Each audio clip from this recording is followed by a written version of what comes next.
We are in a park with two children building a sandcastle. The boy watches their work saying he thinks it's not right. He says that's not what he wanted and the girl ends up laughing at him. At that moment, an older boy appears and steps on the two children's sandcastle while taunting them. After stepping on the castle, he tells the two to go somewhere else, making the girl cry over the destroyed work. Then the boy who was with her stands up to respond to the bully. Our protagonist tells him to get off the sandcastle. But this makes the bully angry and he asks what he was saying. The boy shows his irritation, telling him to take his foot off his castle. Seeing the protagonist's face, the bully shrinks a bit while trying to look serious. At that moment, a foot appears in front of him, almost like a shadow. In an acrobatic move, the protagonist manages to land a kick on the bully's face. With that blow, the bully is knocked down hard. While the protagonist remains ready for a possible attack, the bully slowly gets up while cleaning his nose. Then he notices he's bleeding and gets even angrier with the boy. But instead of retaliating, he starts to cry, asking for help. This leaves the protagonist without reaction while his friend hides behind him for protection. A few minutes later, the bully returns with a bandage on his nose and his older brother asking if it was the boy who hit him. Our protagonist just stares at the older brother seriously, which annoys him for not getting an answer. The older brother tries to convince the boy to talk, but he just dodges. This irritates him even more, and the protagonist mentions he never learned martial arts. While the older brother insists on trying to touch the protagonist, he just dodges everything. When the protagonist notices a gap, he lands a kick between the older brother's legs, which scares the younger one. At that moment, the younger bully complains to the protagonist about what he did to his brother. Our protagonist mentions that even without knowing martial arts, he's always been a troublemaker. Although he didn't care about those childhood fights, remembering it only became a problem when he grew up. A few years later, the protagonist was attending 5th grade at Moon Elementary School. While going to school, he ends up being called by a group of high schoolers to an alley. The high school boy asks him to do them a favor while showing a very suspicious look. Then he puts his arm over the protagonist's shoulder, saying he too was once a student at Moon Elementary. So the high schooler starts pushing the protagonist into the alley where his friends were. One of his friends mocks the high schooler, Austin, saying he had a talent for it, while the girl in the group tells him to hurry up. The high schooler looks at him with an even more suspicious look, asking if he would help them. Our protagonist turns to him and asks what they want. This question starts to irritate the high schooler, who tells him to hand over all the money. Then the protagonist says that the high school students were so poor they needed to go get it from children. At this, the group starts to laugh at Austin for being provoked by the boy and say that the protagonist was angry. Austin loses his patience and tries to deal with the boy alone. But the protagonist shows he knows how to deal with people like him. After dodging a few times, the group starts to take an interest in it, with the girl saying she was rooting for the protagonist. Seeing that this could attract a lot of attention, the other boys decide to help Austin deal with him. At that moment, the protagonist lands a knee on Austin's chin. With Austin knocked down, the protagonist faces the rest of the group, waiting to see their response. A second boy approaches, hitting him with a punch in the face, making him be dragged across the ground with the impact. A second high schooler shows irritation with the protagonist and decides to teach him a lesson. But the protagonist says he never felt fear or thought about what would happen after, as he picks up a brick from the ground. He says he knew exactly how to react, and then he uses the brick and hits the high schooler hard on the head. With two knocked down, the other members of the group are speechless while staring at the protagonist. Their leader, Austin, whom they believe would be the school leader, was knocked out with his head bleeding. This causes the others to lose their heads and go after the protagonist for revenge. But he advances against them with the brick, saying he believes he was born this way and that he never loses in a fight. The girl in the group is in shock while someone trembles beside her, begging for help, seeing everyone being knocked down by the protagonist.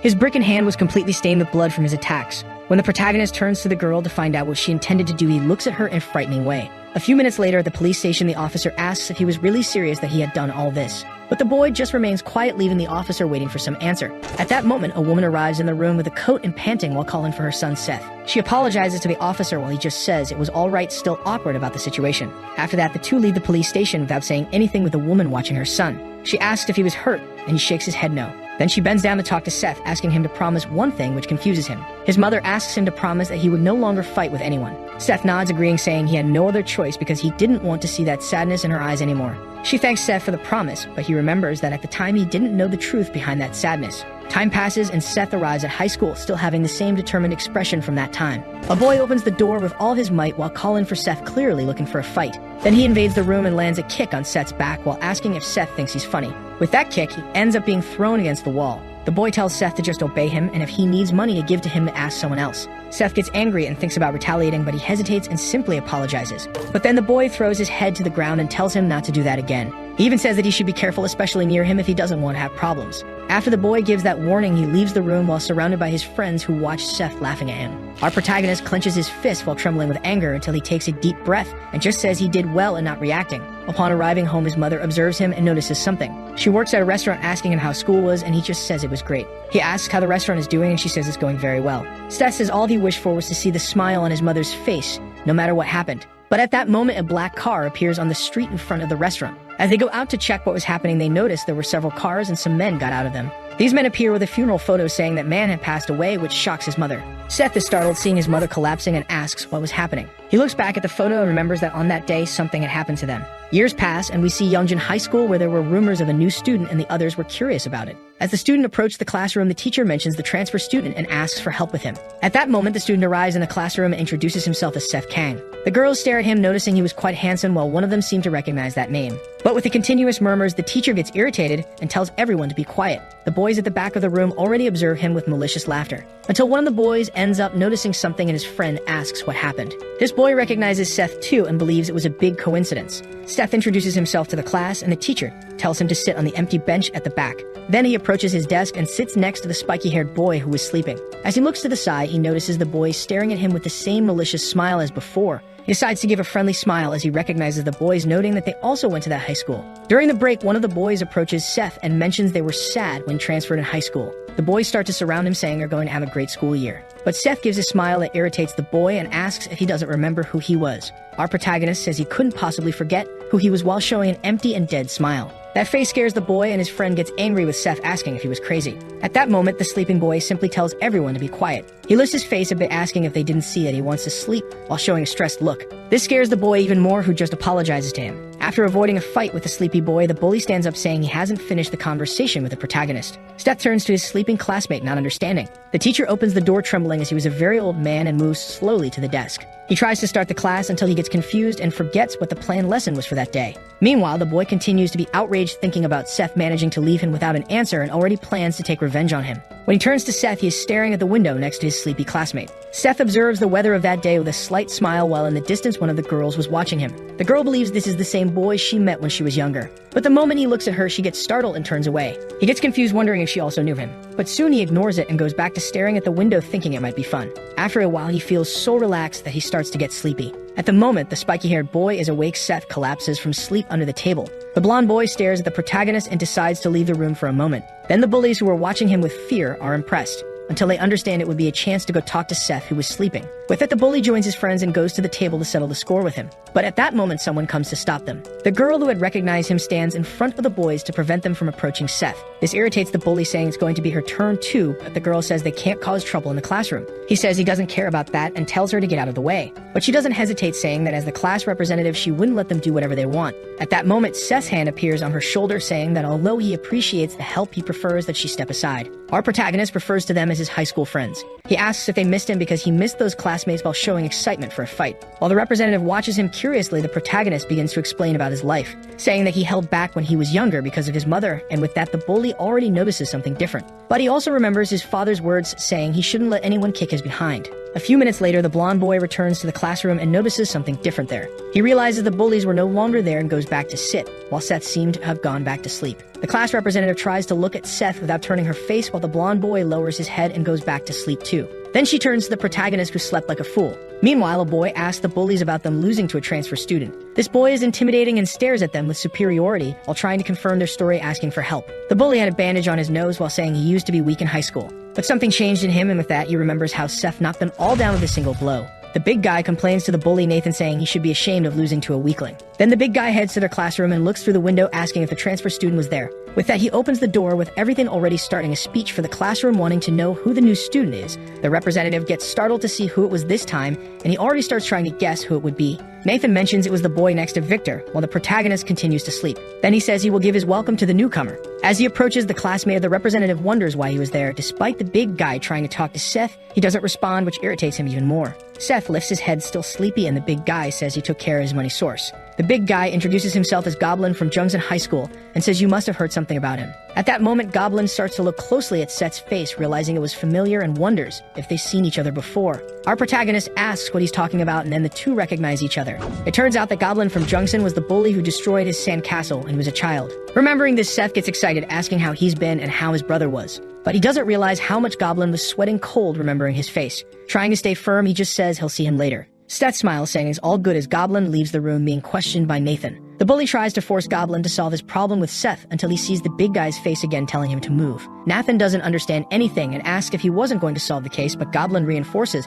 that he should get out of the way. With that, Goblin walks out of the room and Nathan just looks confused and turns to face Seth, not understanding anything. Seth feels at home returning to his old neighborhood until they realize something. Both he and the representative have a slight premonition while Goblin makes a call to his older brother. Back at Seth's mother's restaurant, she asks how school was going. He says it was fun, and she already asks about their promise. Seth says he remembers he shouldn't fight anyone unless they hit him first. His mother already shows concern, and he says he would leave because he had class that day. But as he leaves the place, he is greeted by a man calling him boss. At that moment, he sighs, reminding the guy that he wasn't supposed to do that, and he had already asked him to stop. The man calls him boss again, and the protagonist repeats that he stopped calling him that after getting into the car. He asks to go quickly, and the driver continues the journey while his mother watches them. Back at school, Seth is sleeping in the classroom next to Victor. Hours pass, and so do classes, while Seth just lies on the table sleeping and the representative stares at him. While the boys talk nonsense in the room, the physical education teacher opens the door. Then the representative tells everyone to stand up for the teacher. He goes to the desk already without much enthusiasm and notices something in the room. The two sleeping in the back end up annoying him while the students get worried. With that, the teacher goes to the back of the room very angry and stops behind the two. At that moment, he pulls both of their ears and lifts them to wake them up. The teacher starts complaining to Victor, saying he only let go last time because he was busy with other things. As for Seth, the teacher doesn't recognize him and asks who he would be. That the representative raises her hand, explaining that Seth was the transfer student. But since they were sleeping in class, the teacher sends both to the running field. On the running field, the two look around while complaining about having to do this. He explains that the two would have to run 3 laps around the field, but he includes that the first to cross the finish line wouldn't be punished for their behavior that day, while the loser would regret being born, but the two continue without any enthusiasm. As the teacher ends up shouting, demanding an answer, Seth accepts his orders. Then Victor starts running, and the teacher already hurries Seth for not running yet. At first, he runs without any enthusiasm or concern, until he mentions it would be embarrassing to lose, and with that, Victor gets excited to run. Victor starts to speed up, and Seth manages to keep up. But Victor accelerates even more, hoping to leave him behind, which disturbs Seth. Understanding that this would be a contest, he gets excited about the idea. And with that, the two run like a bullet past the teacher. He is impressed to see the absurd disposition of Seth and Victor. The two race across the running field while looking at each other like two children trying to overtake the other. After finishing the race, both are exhausted, and Victor looks at Seth curiously, while Seth imagines it will be fun. Meanwhile, the teacher continues to be impressed to see that someone could reach Victor's level. The next day, the final round of the national team fighting selection contest was taking place. In the open weight category, a blonde man boasts that he was close to joining the team as he only lacked one more opponent. But his opponent was a huge boy who looks at him from behind with a strange aura. All the spectators are worried about it, while the boy seems to be annoyed by the man's comment, because even though he talked so much, he didn't last in the fight and was already defeated by him. After the fight, competitor Brock Chang returns to his locker room to rest, until he receives a visit from Goblin and asks what he was doing there. Goblin says that the boy from the past who beat them when they were younger was back. This phrase makes Brock scared and starts shaking sitting down, which makes his brother curious. Back at school, Seth and Victor were sent to the counseling room by the teacher, who tells them not to sleep in his class. Then he already asks Victor when his next competition would be. He says he hadn't registered, and the teacher explains that if he wants to be a professional, he should also pay attention to weight. Then he turns to Seth and asks if he's on any team. As Seth doesn't understand, he explains it's about athletic teams, and Seth says he's not participating in any. His phrase disappoints the teacher for the wasted potential before sending them back to the classroom. Arriving in the classroom, the elderly teacher tells them to sit in their places. The two look at the teacher just before lying down, and while looking at each other, they fall asleep again. At the end of the afternoon that day, Brock goes to the school to try to find Seth, wondering why right in that place. At that moment, everyone starts to spread that Brock was back at school and keeps all the boys attentive to it. He goes to the student council room where the president asks if he came back again. Meanwhile, in Seth's room, he continues to sleep, and Victor is already getting up to leave. Victor starts to run until he passes by Brock, calling him Broomhead, asking where his class was. But as he ignores him, Brock grabs his shirt, forcing Victor to answer. Then he warns that if he didn't let go, he would have problems. Brock starts to laugh, asking if he doesn't know who he was. But Victor admits he has no idea who he was, and this irritates Brock. At that moment, Victor lands a punch on the chin to make him let go of his shirt. With that, he already strings together a series of punches against his opponent. But Brock stretches out his hand, going after his neck. Brock starts pressing Victor while holding him, asking if that was all he could do. He acknowledges that Victor had potential while holding him, but he introduces himself by saying he will finish him off unless someone reprimands him. As he turns around, he notices the PE teacher nearby and asks if he was fighting again. Seth sees the fight happening as he leaves and wonders what was going on at that school, even without knowing it was because of him. Meanwhile, in the student council room, they are organizing a meeting. President Jason Chin starts by saying they know why they are gathered. He explains that Brock is back, and even though they don't know the reason, he will cause trouble. He introduces Brock as the national wrestling representative and Victor as the featherweight boxing champion. He goes on to say that the fight between the two was stopped by the PE teacher. One of the council members asks why Brock returned and imagines he just wants to cause more trouble. This member was the Taekwondo club captain, Gabe Yu, who wonders if Brock shouldn't be preparing for nationals. However, someone responds that this is his school too, so he doesn't need a reason. But Gabe asks if they are saying that Brock missed the school. Jason asks Sam if he knows anything about Brock's return since they've known each other since they were kids. Sam mentions that Brock said something about fetching the new kid, even though he doesn't know why. This leaves Jason confused about Brock's motivations as the meeting continues. At that moment, Seth is leaving school to go home. He notices a black car parked and finds his driver sleeping while waiting for him. After waking him up and teasing him, they head home observed by the class representative, Sophie. She notices Seth in the car while her friend calls her from afar. The driver asks if Seth is going to visit a place again, and he confirms. That night, they pass by his mother's restaurant and Seth watches her working, then tells the driver to keep going. They arrive at the building of a company called Sunshine Group. At the entrance, he is greeted by a man who welcomes him as the boss. Seth gets out of the car, greeted by his employees at the entrance of the building. He gets irritated and asks how many times he needs to repeat not to call him boss when he's in his school uniform. This leads to a flashback of the protagonist in front of his father's grave on a rainy day. He stares at the photo on the grave until a tall man appears with an umbrella, asking him to leave because it was getting cold. Our protagonist asks what kind of person his father was. The man replies that his father became the strongest in all of Korea with nothing but his fists. Seth asks about his mother and why he was never around. The man mentions that his older brother always took care of him. He explains that sometimes his father would leave work just to see him. While Seth is impressed by this revelation, his uncle mentions his father's last words. He said not to let anyone kick his butt because it was shameful. They recall watching from afar as Seth was bullied by his schoolmates. Back at the school, President Jason goes to the protagonist's classroom with his partners and tells them to wait outside. When he enters the room, he immediately notices the two troublemakers sleeping while the rest of the students are worried about his visit. Sophie is impressed by the president's visit, while her friend thinks it would be a good idea to change classrooms. Jason greets Sophie, and when she asks what he is doing there, he asks who the new student is. She asks if he did something wrong, and Jason explains that he just wants to ask some questions. At that moment, Seth wakes up making a lot of noise, catching their attention. As soon as Seth faces the president, he is called to the student council room. But he asks who he is, making Sophie worried before explaining about Jason. Our protagonist thanks him for the visit and asks if they can talk right there. Jason begins to lose his patience with him and simply asks him to follow along with Victor before leaving the room. Sophie says the president is a nice guy and asks him to just do what he says. Right after, he nudges Victor to wake him up and explains what happened. Upon hearing this, Victor jumps up, knocking over his chair, wondering what was happening to everyone. He heads to the council room and Seth asks Victor to wait for him.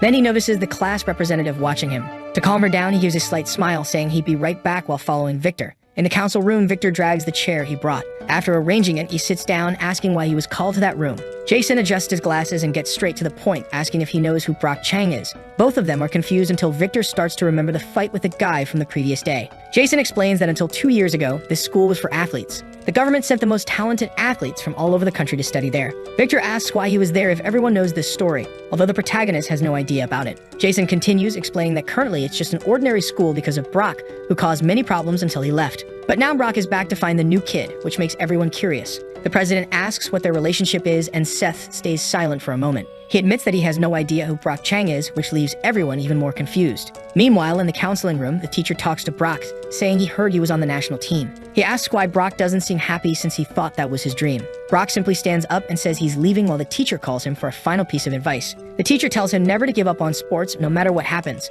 but Brock just stares at him and leaves the room, letting the door close behind him. Back in the student council room, Jason explains what happened during Brock's time, saying several students were suspended. When he arrived to see what was going on, it was too late because Brock had taken down several students and faced Jason all bloody. Many students had athletic careers and were forced to abandon them, while Brock was nearly sent to juvenile detention and expelled. He explains that a judo team member was going to the national team but was stopped by what happened. After this incident, the school was abandoned by sponsors and became an ordinary school, with the clubs remaining intact. Jason mentions that the one who helped Brock was the teacher, preventing him from being punished and introducing him to a team. While Seth starts to tire of the story, the president again mentions that he came back because of him. Victor begins to get irritated, looking at Seth curiously about this, while the protagonist continues to understand nothing. At the end of the day, the two are leaving school while the representative waits for them outside. Our protagonist notices her there waiting, and Victor ends up giving a teasing smile. Sophie asks if he's okay, and Seth confirms, which makes Victor exit the scene wishing him good luck. Seth continues to be confused about it while Victor says goodbye to both. He asks if Sophie was waiting for him, leaving her without an answer. Then she puts her bag in front of her face, trying to formulate a phrase, and Seth continues not to understand, until she asks if he remembers her while trying to look at him directly again. But he responds that she is the class representative, which irritates her. Sophie tries to help, asking if he remembers when they were little, and he says he knew. Seth mentions that he remembers her from spring daycare and that they were very close friends at the time. The representative gives a slight smile while Seth continues talking about how they used to play a lot at his house, which makes her smile. They remember various moments together, from playing in the trees to her kissing his face. Then he says she doesn't need to worry because he wouldn't tell anyone she kissed him while pointing to his face. Seth explains that they were children, but then she becomes quite disheartened while he asks if she waited so long just to ask that. At that moment, the student council members start to leave, and she complains, asking who said she was waiting for him. She follows the president and leaves with the council members, leaving Seth alone. Seeing the two talking, the protagonist believes they get along very well and just smiles. As he goes the opposite way, he remembers when they were children. Our protagonist smiles as he continues on his way until he sees the car for his ride stopped again. He finds his driver sleeping again and starts to get into the car until he is greeted by the still sleeping driver. Then, when he asks why he is always so nervous, the driver wakes up, apologizing. Again, he asks if he should pass by his mother's restaurant so he can see her. Seth says no and asks them to go straight to the company. Arriving at the Sunshine Group building in the president's office, he shows boredom with the paperwork. He starts to shuffle through the papers, asking what he should know about these matters. But his uncle asks him to speak more professionally when at work. The two stare at each other, and the protagonist asks if he really needs to do this since he's not officially the president yet. However, his uncle reminds him that the Sunshine Group is the product of his father's work, and as the only son, he should inherit it. Our protagonist says he's only 17 and doesn't know much about these things. With that, his uncle gets irritated, saying that Sunshine is not an average corporation. He mentions that the roots of Sunshine are what people call gangs, explaining that they only appear legitimate. Their company handles numerous illegal businesses that have arisen in the underworld in every possible sector. His uncle calms him, acknowledging that he still has 2 more years before he truly takes over the business. But he already advances that this means nothing for the business because he is the son of the boss whom all the executives have accepted. Our protagonist sighs until they receive a call. Then Seth's uncle answers the call, and someone says that the people from Busan were there, but the call is dropped. He gets deeply irritated until a door is kicked open, and the uncle asks what they think they were doing. At that moment, the boss of the Busan group, Derek Paik, invades the room, asking if he wasn't welcome there. While the uncle says that it was betrayal, Derek responds angrily that he doesn't accept Seth in power because he's just a boy. His attitude irritates the uncle so much that he needs to be stopped by Seth, who intervenes in the conversation between the two. Our protagonist stares at him and asks how Derek's nose was with that. He replies that he was careless last time, and Seth asks if he would like a rematch. This excites the protagonist, saying it was the perfect time because he was in a very bad mood, and he jumps on Derek. Derek can't react while the protagonist approaches him, and then a noise of something being crushed is heard. The next day back at school, Seth says goodbye to the driver while Jason watches him arriving at school. The two stare at each other, and Seth enters through the gate while they remain alert to Brock. Meanwhile, Brock orders his brother to bring the protagonist by any means, and then Jason notices him from afar watching the entrance. In the council room, the president explains the situation and asks them to avoid fights with Brock. Gabe gets irritated by this, asking who he thinks he is and why they should be careful with him. Sam explains that since Brock is a national representative, he has no reason to fight with him. But this only irritates Gabe even more because the current situation of the school is his fault. The president puts an end to the discussion, saying they couldn't do anything about it. This phrase makes Gabe lose his head, remembering that they all went there because it was an athlete's school that lost everything because of him. Everyone acknowledges that it was true, although they can't do much about it. Gabe gets furious and kicks the chair, complaining that he needs to recover what Brock took from him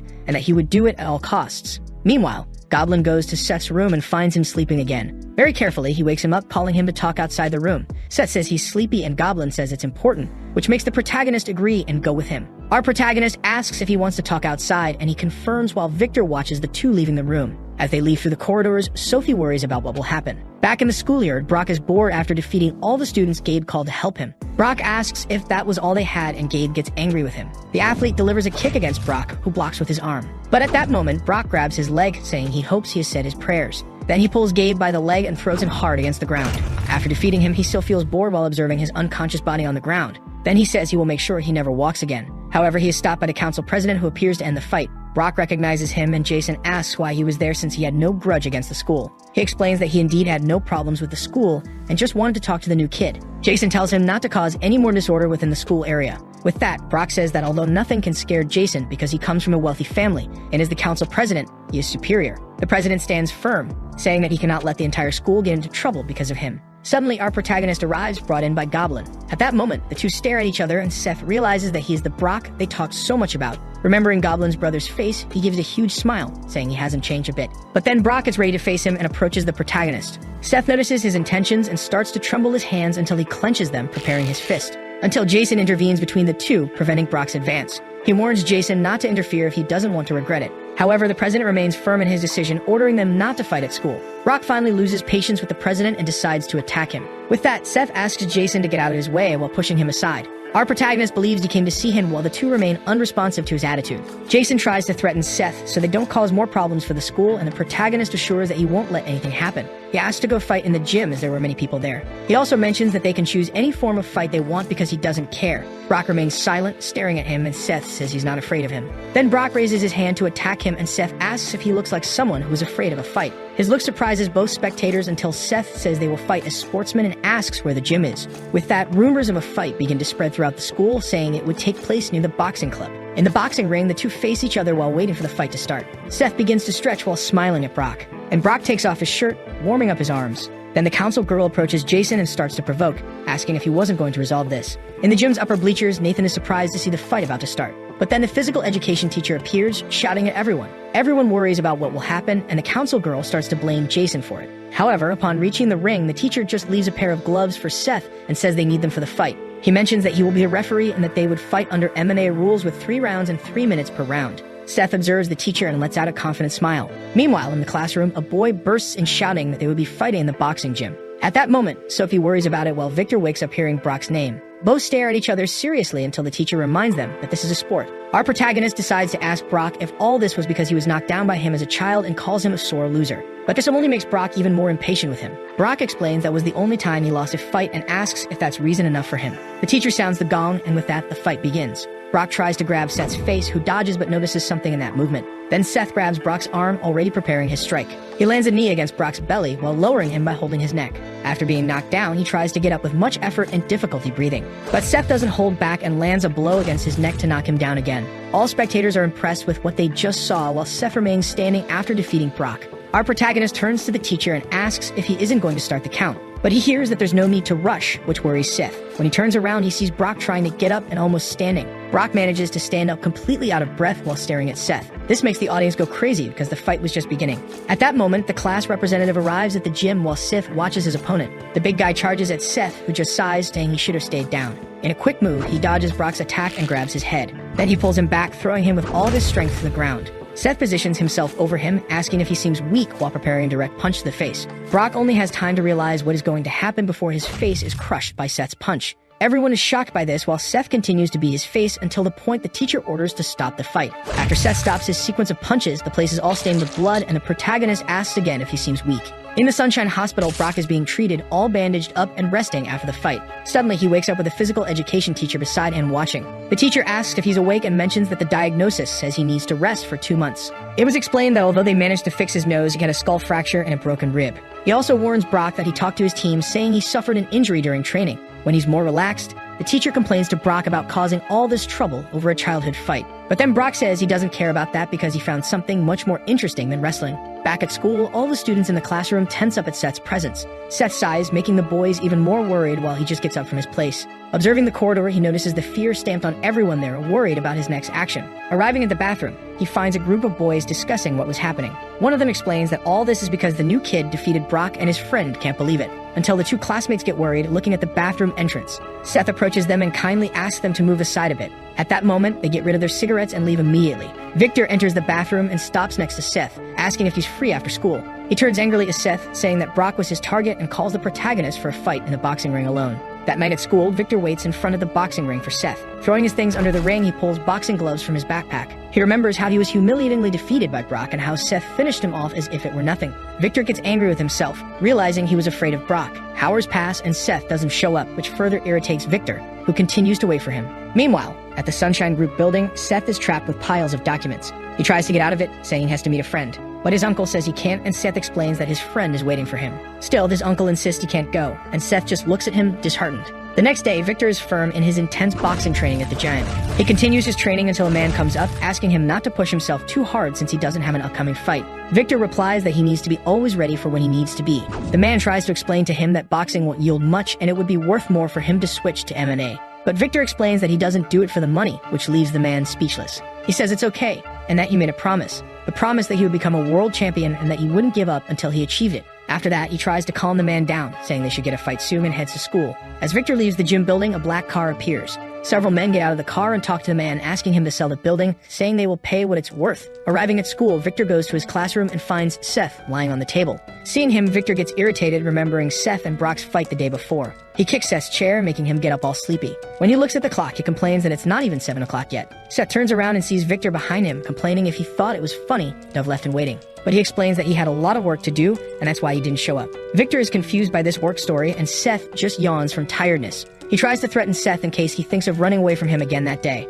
But then the protagonist gets excited as he stands up, asking why he thinks he arrived so early at school. Our protagonist explains that he's not the type of person who runs away when someone challenges him to a fight. This statement irritates Victor, who already cracks his knuckles in anger. With that, Victor charges at him and tries to land a punch on Seth's face. Our little monster doesn't move, letting the punch hit him in the face. Victor hears the protagonist say he doesn't feel bad about it and realizes what really happened. The protagonist caught Victor's punch with one hand, saying his punch is quite strong. But then he starts to squeeze his fist until he breaks one of the fingers. Even in pain, Victor continues to stare at him seriously, and Seth asks if he still intends to continue. At that moment, Victor prepares a punch with his other fist to knock Seth down. But all his punches are dodged until he corners himself against the wall. Victor charges at him, taking advantage of the situation, and prepares a direct punch to the protagonist's face. But Seth simply slaps his fist down, dropping Victor's arm, which impresses him. Trying to continue the attack, Victor prepares his other fist to strike. Our protagonist gets tired of being on the defensive and goes on the attack, until a boy arrives in the classroom and is shocked by what he sees. At that moment,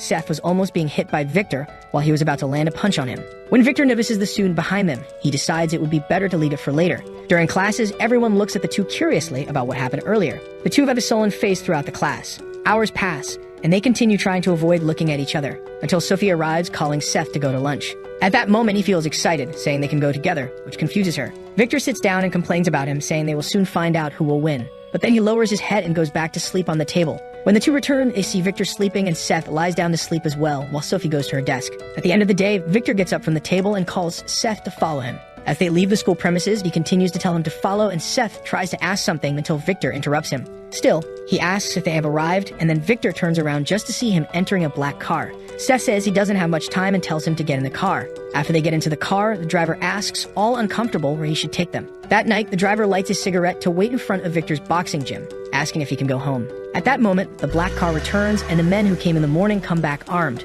They walk towards the gym while the driver just smokes his cigarette. Meanwhile, inside the gym, Victor calls Seth to the ring. Then Seth looks to the side and sees a photo hanging on the wall of a fighter with a child. But Victor gets impatient and tells him to hurry up since Seth said he was busy. When Seth enters the ring, Victor admits he's been interested in him since he was transferred. Our protagonist still teases his opponent, asking how he managed to see him if he was sleeping. Victor gets irritated by his comment, and Seth tells him to just hand over the gloves. With that, Victor explains that this time he will fight without gloves because this is his sport. The two stare at each other seriously, and Seth pulls his tie to take off his shirt. At that moment, Victor is impressed to see the number of scars on Seth's body. He continues to provoke Victor, asking if he was scared, which irritates him even more. The fight begins with Victor charging at him with his speed. The moment he intends to land a punch on Seth's face, someone yells out for him. His coach appears, panting at the door, and disrupts the two's fight. He asks who the people outside the gym are, which makes the two curious. When Seth goes out, he sees his driver subduing the vandals who wanted to invade the gym. He asks what happened, and the driver explains that they intended to attack.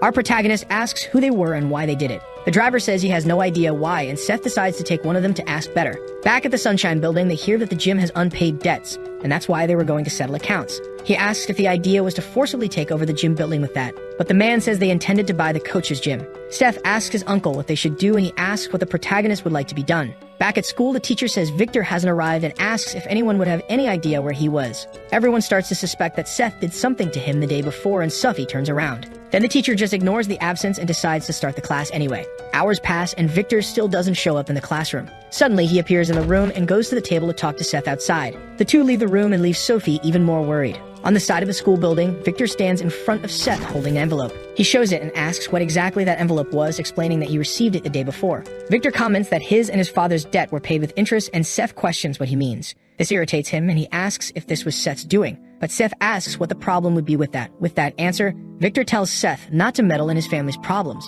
but the protagonist asks if that's how he protects his pride. His phrase irritates Victor even more, who grabs his collar, but Seth tells him to return the money if he doesn't want the help. But Victor explains that the collectors disappeared and asks what he had done with those collectors. Seth frees himself, telling Victor to just focus on his boxing. He also reminds Victor of the promise he made to his father to become a world champion. Then Victor steps back when he realizes that Seth knew about it, and Seth warns that he can call him out for a fight whenever he wants. As Seth walks away, Victor can only watch him leave, which again disturbs him. Back in the classroom, Sophie stares at the door waiting for her beloved to return. But when he arrives, she gets startled asking what she was doing. She tries to make up an excuse, saying she thought he had gone to fight again. Seth teases her, asking if she was worried about him. Then she blushes and comes up with a class representative speech, saying she feels responsible for them. With that, Seth says he won't fight with the boys from their class, noticing that she hasn't changed at all. Sophie doesn't understand, and he explains that she has always been kind and concerned about everyone. As he leaves, Sophie just watches him go while someone watches them from afar. The council president gets annoyed with Seth's closeness and says he should know his place. In an old Japanese-style house, Derek waits seated in an empty room. A man in a half-open kimono full of tattoos asks for permission to open the door.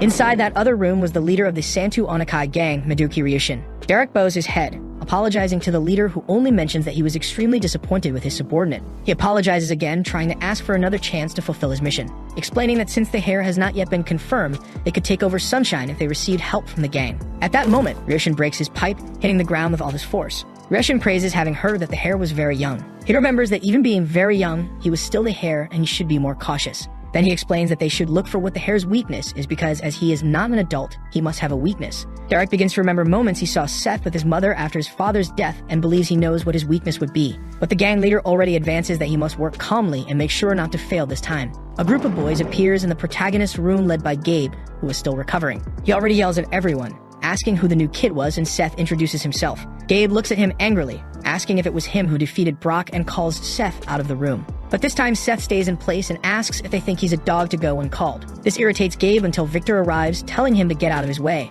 When the other boys notice who it was, they become worried. Gabe gets angry at that, and Sam appears in the room, telling him not to touch the new kid. Sam mentions that he would join the judo club, leaving everyone confused. The two argue in the room while Seth continues to be confused by this whole story. But then another person approaches the room thinking they had guests. At that moment, he observes the corridor, noticing a group of people approaching. The head of the Moon Club, Damien Cha, complains to the boy who was approaching for going there too. That boy was the head of the Kendo Club, Scott Choi, who also brought a group of students. With that, Seth sighs, asking what was happening while fixing his hair. Seeing the mess this was becoming, Sophie calls everyone's attention. She says that because of them, the whole class was uncomfortable. Each of them gives their excuses for why they were there, and Sophie simply expels everyone from the room. After closing the door, she turns to Seth, saying he can be more at ease now. Except she forgot the main door where they try to re-enter. Ignoring Sophie, everyone comes back to surround him to call him to the sports clubs. While Seth thinks about what he should do with these people, Sophie just tries to expel them from the room. At that moment, the physical education teacher appears, complaining to everyone. After everyone stares at each other, the teacher says he understands what happened and sends everyone to their rooms. Seeing that they wouldn't have much to do, everyone leaves the room with Gabe warning that he would come back to talk to him later. The teacher calls Seth to the counseling room, but he doesn't understand what happened. In the counseling room, the teacher remembers that they were an athlete's school and tries to ask him to join a club. Seth is confused by the request until the teacher remembers about Brock. He explains that Brock was like him in the first year, with all the clubs wanting to call him to their teams until he got involved in the fight. Our protagonist understands that the teacher wants to prevent him from causing problems, replying that he's fine. But he already advances that he doesn't have time to dedicate himself to sports. The teacher gets irritated, asking how busy he could be being a first-year boy. He believes that Seth was just joking around, and the protagonist says he's more than he seems. He also advances that those who should be there were the students, not him. With that, the teacher is left without an answer, and Seth asks him to tell the students not to bother him anymore. Seth completes, saying that he doesn't run away from a fight. Meanwhile, Jason listens from behind the door, returning to complain about him for finding him arrogant. Jason heads to an abandoned building of the school where a group of boys gather to smoke. A boy is impressed by the presence of the council president there. He asks what the president wanted, and he replies that he would like their help to get rid of someone. At the end of the day, Seth is leaving school and heading to his car. As he passes through a gap in the wall, a guy emerges from behind him with a piece of wood and hits him. Some time passes, and Seth begins to regain consciousness in front of the guy Jason was talking to. The boy smiles and starts talking to him while Seth stares at him with his injured head. When he manages to stand up, the boy with a piece of wood hits him in the back. Then Seth stares at him seriously and gets annoyed with the protagonist's look. One of the boys from the classroom says he seemed very weak for someone who defeated Brock, and another boy tells him not to be rude. As he stands up, Seth says he's in an interesting situation. The group leader is impressed that he isn't scared of the current situation. At that moment, the boy with a piece of wood tries to hit him again. But this time, the protagonist is prepared and ducks, aiming a punch at his hand. This blow returns the attack and disarms him, sending the wood flying into the air. With that, the group leader is impressed with the move while the boy screams in pain from the blow. His hand was completely destroyed, and Seth just says he was being too noisy. Then he lands 2 punches on him, knocking him down before asking who those people were. While the leader is speechless, Seth says he doesn't care much about who they were and just wants to resolve this quickly. The leader says he's arrogant and orders everyone to go after him, making the group surround the protagonist. Seth observes his adversaries well, and when the leader orders them to attack, they all charge at him. Our protagonist lets out a slight sigh, preparing to fight, and when he's ready, he starts knocking down his adversaries. One by one, they are knocked down by Seth's blows, while one of them tries to catch him off guard with a chain. Seth manages to free himself, hitting his face while another henchman tries to grab him from behind. But the protagonist pulls the chain boy, throwing him against his other sneaky adversary, knocking them both down. At that moment, he grabs the chain, saying it was fun, while showing a sadistic smile. The leader gets angry again, ordering his henchmen to finish Seth off quickly. Then they go to get the bats to end the fight once and for all. As soon as they start trying to hit him, Seth dodges the first attack. With that, he strings together blows on each of the aligned henchmen, getting rid of all those in his way, until he is caught by surprise, becoming immobilized while another boy approaches with the bat. As he prepares to hit the protagonist, he quickly lands a kick to the face while throwing the other against a wall. After freeing himself, the protagonist turns against the boy who immobilized him, landing a series of punches. Another boy tries to catch him off guard with a bat in hand to finish the fight. He manages to hit the protagonist's head, who stands up feeling the pain of the blow. When he sees his own blood, he simply loses his head as he turns to his adversaries. At that moment, he charges at the remaining boys from the group. Their leader is simply without reaction to what he just saw. His entire group was completely defeated by Seth,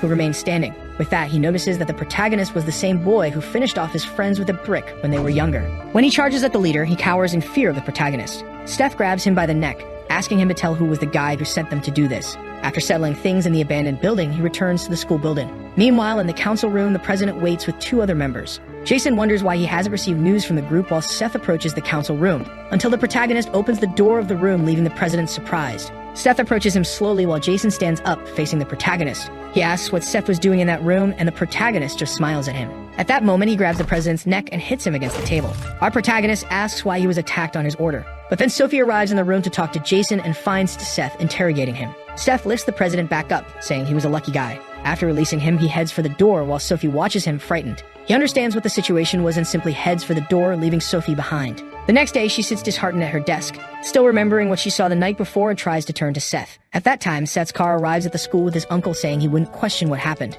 But he says he would provide some bodyguards for him. Even with Seth insisting nothing happened, his uncle doesn't believe it because his face was cut from the blow he received. The two argue a bit about the situation until Seth puts an end to it, telling him not to do that. But his uncle reminds that they are having problems with the leaders of Buzan and Pohan. He already advances that it's better for Seth to be prepared while he asks only that they stay out of sight. When he arrives at the classroom, Sophie is startled to see him. Arriving at his desk, Victor teases him, saying it was a shame while asking if they had beaten him up. Although Seth explains that it was 11 against 1, Victor just says it was nonsense. An announcement comes over the loudspeakers calling Seth to the principal's office, which makes Sophie and Victor curious. Victor asks if something happened with Jason, because his uncle is the principal and his father is the real owner of the school. Already advancing also for him to be careful because it's not well known what he is capable of. When he opens the door of the room, he sees Jason with several school employees. The principal, Calvin Shin, confirms the protagonist's name and mentions that he has caused many problems since his transfer. At that moment, Jason lets a slight smile escape, knowing the outcome of this conversation. He begins to list Seth's cases of fights, including the assault on the council president. With that, he concludes by mentioning that Seth was expelled from school.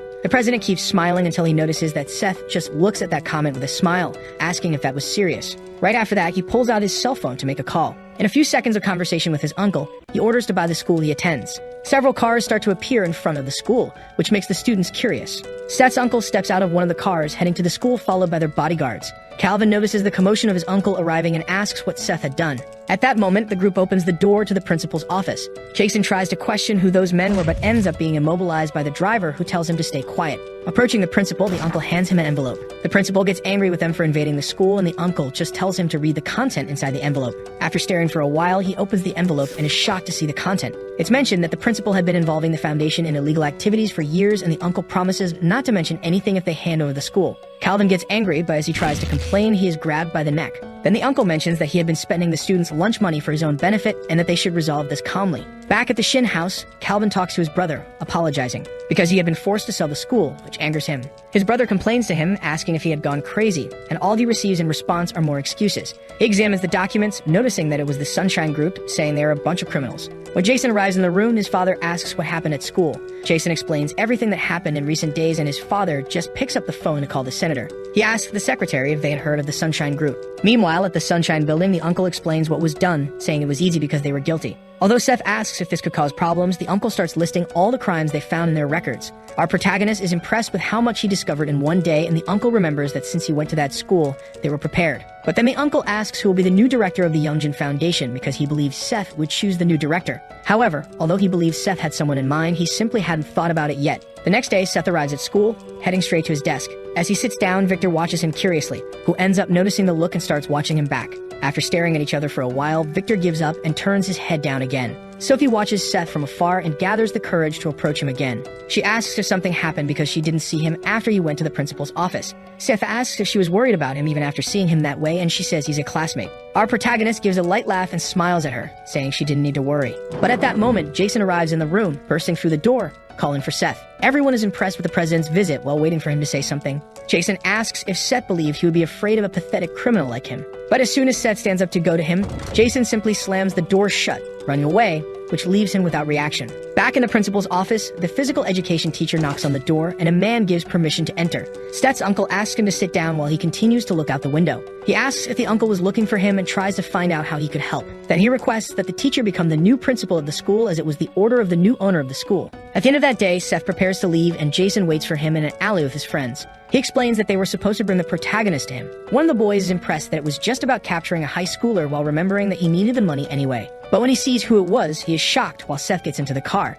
Jason is confused and the boy gets angry, saying that he wanted them to catch a murderer, throwing the money in his face. All the boys run away, leaving Jason behind, which angers him even more, wanting to know more about Seth. Looking at the street, he sees a line of black cars taking Seth away, which oppresses him even more. Back at Seth's mother's restaurant, she mentions that he was having fun. He explains that so far it has all been very entertaining. But when Seth asks why they don't live with his father, it makes her tense. Seeing her reaction, Seth says she doesn't need to answer if it's too difficult. His mother forces a smile, saying she will tell him another time. With that response, Seth just excuses himself from his mother, leaving the restaurant while she watches him worriedly. Then she remembers the moment Seth's father asked to separate for a while when Seth was a baby. She revolts, asking to stay together while his father says he wouldn't want to put the two of them in danger. Seth's mother looks at her son and understands her husband's concern. Back in the present, Derek arrives at her restaurant, saying it's been a while since they saw each other, which worries her. On the way to school, the uncle explains that the physical education teacher would be the new principal. While analyzing the school's data, seeing that it was in poor condition, Seth asks if they can use the company's money. The uncle's plan was to invest $3 million or more with the intention of making it an athletic school again.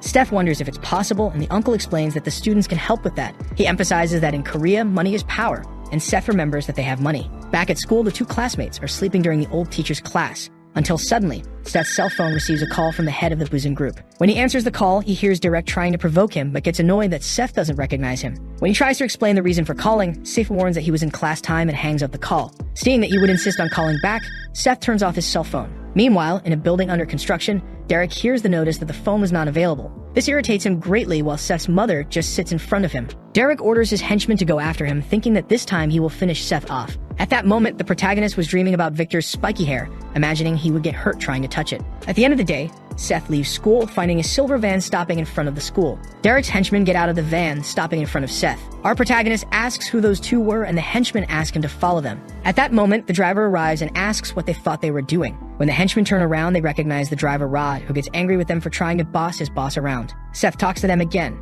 asking what they wanted, and then one of the henchmen pulls out his cell phone from his suit. They explain that it was a request from Derek, and Seth takes the cell phone from their hands. As soon as Seth looks at the cell phone, he is startled to see his mother sitting in a chair in a kind of captivity. The henchman asks him to follow them again until he notices Seth's furious expression. Using the hand with the cell phone, Seth lands a punch on one of the henchmen. When the second one thinks of retaliating, he throws the cell phone to distract him and land a blow. Taking advantage of the punch, he pushes the henchman to the ground, still in fury, embedding 2 teeth in his fist. He holds the henchman's head and orders him to tell where they were keeping his mother. Upon finding out, all the bodyguards' cars follow to the location while Seth calls his uncle, who tries to keep him calm. Our protagonist yells, remembering that they kidnapped his mother, but his uncle tells him not to stoop to their level. Back in captivity, Derek is again trying to make a call with no success and doesn't understand why. He looks at Seth's mother, saying he has nothing against her, but he doesn't think it's right for a child to be running sunshine. However, his mother says that Seth will do a better job than him, leaving Derek irritated. She says he's just a delinquent as she stands up from her chair to tower over him. The protagonist's mother ends up losing her smile and stares at him with a serious and aggressive look.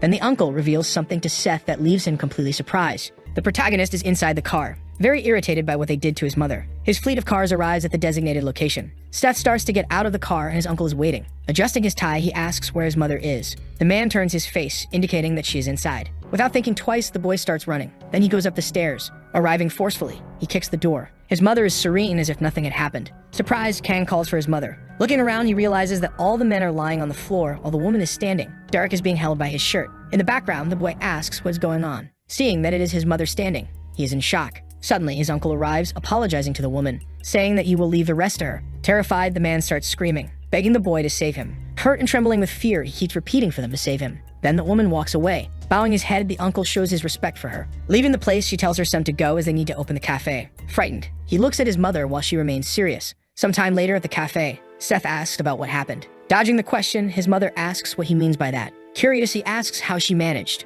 Smiling, she replies that it is a secret, which leaves the protagonist even more confused. However, she makes it clear that she will tell him everything when the right time comes. But the boy says he doesn't understand. Happily, she says that he doesn't need to understand because she is still his mother no matter what happens. After her response, he just stares in silence. Outside, the driver is smoking calmly. Getting out of the car, the uncle arrives. Quickly, the driver bows. The uncle is watching the two. Suddenly, he starts getting very angry. Remembering the past when Seth was still a baby, his mother was playing with him using a yo-yo. However, she hit the boy's head hard. He falls to the ground, startled. He starts crying in despair and keeps crying a lot and screaming. His mother tries to calm the baby. Playing with the yo-yo again, she almost hit him, but the boy manages to dodge. But as he has no control over his body, he falls to the ground again. Picking him up, she begins to hug her son. His father shakes his head watching the scene. In the background, the uncle observes everything in silence, as if he had a secret. Back to the present, he is with the driver outside the cafe. Breaking the silence, he calls Rami, the driver. He reveals that the Yakuza were behind all the rebellion that happened in Busan. After the answer, the man remains silent.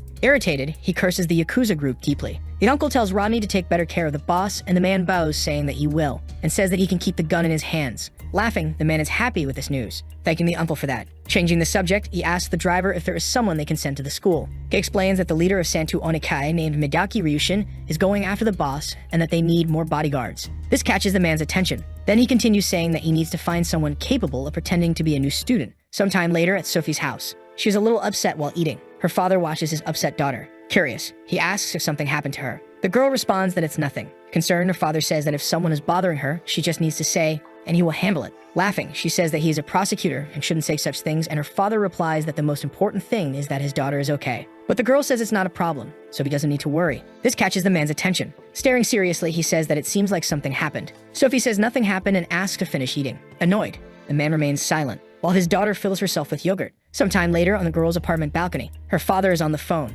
Talking to Jason, he says he is Sophie's father. On the other side of the line, the president of the council says he was about to call the man. Then he explains that there have been some issues with the new student, and he was wondering if he should inform the father or not. Quickly, the man becomes irritated, gripping the balcony. With much anger, he asks him to tell everything that happened. Meanwhile, in front of the cafe, Kang's mother asks where her son is. The man responds that he is at home. On the ground, she asks if he wants anything, and the uncle says no, he just wanted to say he's sorry. Standing up, the woman tells him not to worry, and the uncle says they will take her home, as it's still not safe. Smiling, she asks if he has already forgotten. Then she comments that she will stay away from her son out of love, and that the man just needs to focus on Seth. After that comment, he remains silent. At his home, the boy is sleeping, tossing and turning constantly. But then he gets up as he can't sleep anymore. The boy is very scared, wondering where his mother is. Jumping to Rod, the driver's story, let's see who the man is. He is someone who has a hobby of racing. Sometime later, at a dojo, this man is smoking his pipe, asking his subordinate if they failed, and the guy says yes. Annoyed, the old man says he can't trust the Koreans. Standing up, his subordinate asks what will happen to Sunshine. Answering with another question, he asks if their leader is in the preparatory,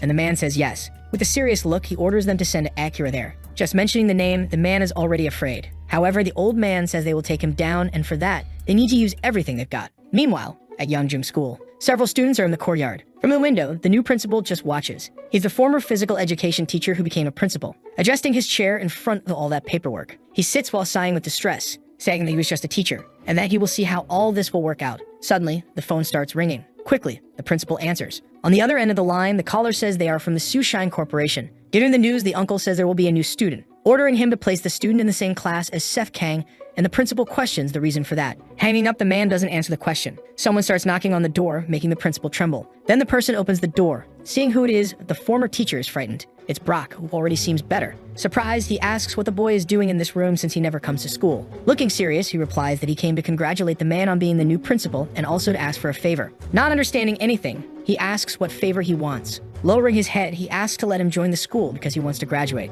This leaves the principal very confused, not understanding anything that is happening. In the school hallway, a student is walking. Inside the classroom, the students are listening to the teacher, who quickly says they have new students, leaving everyone confused. Looking to the side, she says he can come in. Then the man opens the door. Everyone in the room is silent. When the new student turns around, all the others are surprised and scared. The teacher asks him to introduce himself. In a casual manner, he says his name is Brock Chang, leaving all the students in shock. Annoyed by the noise, the teacher tells them to be quiet and asks the other new student to come in. The other new student begins to enter, standing side by side with Brock. Introducing himself, he says he is Jun Kim, saying it's a pleasure to meet everyone, and the girls fall in love with the new student's appearance. Jealous, the boys in the room are bothered by this. Nervous, the teacher adjusts her glasses while asking if these students are really in high school. Turning to the front of the class, she tells the students to take the empty seats at the back of the room. Brock goes first, and as he walks, many students are frightened. The two new students walk towards the back of the room, leaving everyone uncomfortable. Arriving in front of the protagonist, the man just stares. But Seth doesn't feel intimidated at all, letting out a very sadistic smile. Sometime later at school, suddenly, the classic car arrives. The driver tells Miss Akira that they have arrived. She seems to be speaking another language and asks if he's going to this school. Fixing her hair, she says she can't wait to see the protagonist soon. Meanwhile, inside the school, Victor and Seth are sleeping as usual. The two new students are beside them, leaving everyone in the room very scared. The teacher asks if everyone in the class is going on the graduate trip. However, everyone remains completely silent. Breaking the ice, the woman looks at the back of the room, asking if they are also going. Smiling kindly, Jun Kim confirms that he is going. With a blank expression, Brock remains silent. Then he looks to the side. Seeing the two sleeping, he says he'll go too. A little nervous, the teacher says she'll see them tomorrow. As she leaves, she asks everyone to befriend the new students. When she leaves, everyone becomes desperate. Suddenly, the two bullies wake up and stand. At that moment, Brock also stands, scaring the students in front of him. Looking at the big guy, Kim just watches. Then the bully approaches Victor and the protagonist. Seth remains silent, staring at him. But Brock does the same. Intervening, Victor says he'll let the two handle things, adjusting his backpack to leave. However, the big guy stops him with his arm. The size difference between them is huge. Irritated, Victor asks what he's doing. From his corner, the new student just watches the commotion. He smiles as it seems he's enjoying it. Sometime later in the school courtyard, with his hand in his pocket and irritated, Victor asks if he wants to fight. Replying, Brock supposes the teenager isn't stupid enough to do that. Reacting to this, Victor becomes very angry. Furious, he calls him a bastard and asks if now that Seth beat him up, he's an easy target. However, the big guy just stays quiet. Victor drops his bag on the ground, remembering how his previous fight with this guy went. He had a big advantage, and if it weren't for the teacher, he would have finished off the bully. Without thinking twice, he prepares for combat and calls Brock to attack. Cutting the tension, the big guy says it will be in the ring, concluding that gloves will be used. Confused, the blonde asks what he means by that. Explaining, Brock says he wants to learn boxing, and that he can learn properly if he fights against the blonde. This leaves Victor even more confused. At the same time, in front of the school, the protagonist walks. His classmate starts following him. Stammering, she calls out to her classmate. She's very nervous, unable to speak, and Seth asks if he did something wrong. Replying, Sophie says no, she just wanted to ask if he's free on Saturday, which confuses him for a moment. Handing him 2 tickets, she says she got 2 movie passes. Showing the tickets, she says she heard it's going to be a good movie. Excited, the hero accepts immediately, surprising the girl who asks if he's serious, and the boy confirms that he is. Reacting to this, she sighs in relief. While holding the tickets, she smiles, saying that's good. Watching her, the protagonist gets an idea. Suddenly, he asks if she's free today, asking if the girl wants to grab something to eat. Sophie remains silent because the invitation was unexpected, and the protagonist says he found a very good place. Then, she starts to smile. Excited, she says she wants to go and that she's hungry. Seth asks if she likes spicy food, and laughing, the girl asks who doesn't, asking if that place is really good, and the two continue talking as the sun sets. The hero's car arrives in front of the school. Someone walks over to the car while the driver waits.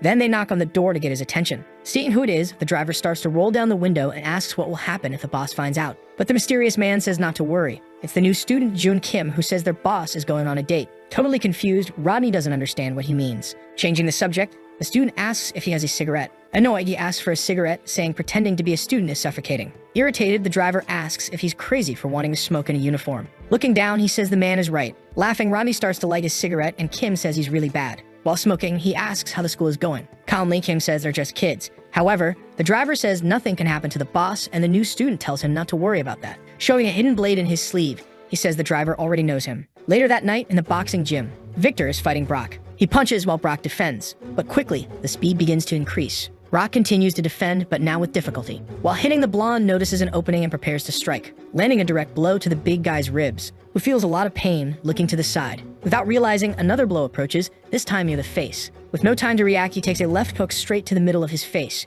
Victor is very focused on the fight. Brock starts having difficulty staying on his feet, which catches his opponent's attention. Confident, he asks if he really wants to continue the fight. The man remains silent. Opening his eyes, he asks if that's all he's got. Reacting to that question, the blonde becomes deeply irritated to the point where his veins become visible. Throwing another punch, he says that Brock can't even punch properly. He continues throwing more and more punches as Brock stays on the defensive. Victor is already sweating from how much he's punching. Opening his eyes, Brock still stays defensive. Preparing for another hit, Victor says that the bully wanted to learn boxing and tells him to try hitting him. Aiming for his head, Victor tries to finish with a final blow. However, something catches his attention. For the first time, the man managed to dodge the punch. The two stare at each other, frozen. Trembling, Brock prepares to counterattack. He rushes forward with everything he's got. The punch approaches, and Victor defends himself. After that, he steps back, walking until he hits the corner of the ring. Corner, he prepares himself as the big guy gets ready to attack. Brock tries to land another blow, but Victor dodges by ducking. Quickly, he lands a perfect uppercut. After the punch, he returns to his stance, and the man just keeps watching. Annoyed, the blonde wonders if the guy will ever manage to hit him even once. Interrupting his thoughts, Brock asks what he's doing and tells him to attack. Hearing this, Victor becomes deeply irritated and calls him a bastard. The two rush at each other with full force. Meanwhile, in the movie theater, the potential couple is watching what seems to be an action horror movie. Sophie is trembling with fear. She grabs onto the protagonist's jacket. Cleverly, he places his hand over hers. Noticing the physical contact, the girl looks down. In response, she pulls back shyly while the boy just laughs. Sometime later, the movie ends. Everyone starts leaving the theater. Seth and Sophie are leaving the room as well. He asks if the girl liked the movie, and she says yes. In turn, the protagonist says he liked it too. Smiling, she says she's glad to hear that, and that she's heading home, but interrupting her, the new student asks if she doesn't want to grab something to eat. After the question, she seems confused, and the boy asks if it's not normal to eat after a movie, and if that's not how dates work. Stammering, Sophie asks if this is a date. Suddenly, he grabs her hand. Happily, he says he knows the perfect place. Inside the Sunshine building, they're in a restaurant. The girl starts looking around. Leaning in, she whispers, asking if the place is expensive, and smiling, the boy tells her not to worry and to eat. A waiter comes to the table, placing all the silverware and plates. She then thanks him for it. As the man walks away, the girl sighs, which leaves the boy confused. Continuing, she says she still thinks it's too much, and the boy tells her not to worry because it's free. Sophie asks what he means by that, and the boy explains that the restaurant belongs to the company, so they can eat without paying. Still not fully understanding, she asks what he's talking about, and the protagonist replies that it's complicated, but that he's richer than she thinks. After hearing this, she smiles. Intrigued, the new student asks if she thinks it's a lie. However, Sophie explains that's not it, and the boy asks why she's laughing. Embarrassed, she responds that she laughed because she got jealous when he said he's rich. Changing the subject, Seth asks when their second date will be, making the girl blush entirely. Another day on the road. A fleet of cars is heading somewhere else. Inside the car are the protagonist, his uncle, and the driver. Breaking the silence, the uncle says he'll send people to Jeju Island, explaining that the Japanese gangs must be planning something. In disbelief, the boy says it's a school trip and that nothing will happen. After hearing the response, the man remains silent. The boy also stays quiet. Sometime later, the car stops. Stepping out, he sighs, saying he's leaving. But he stops and tells him not to worry because nothing will happen. Then he slams the door shut. He's walking near some houses.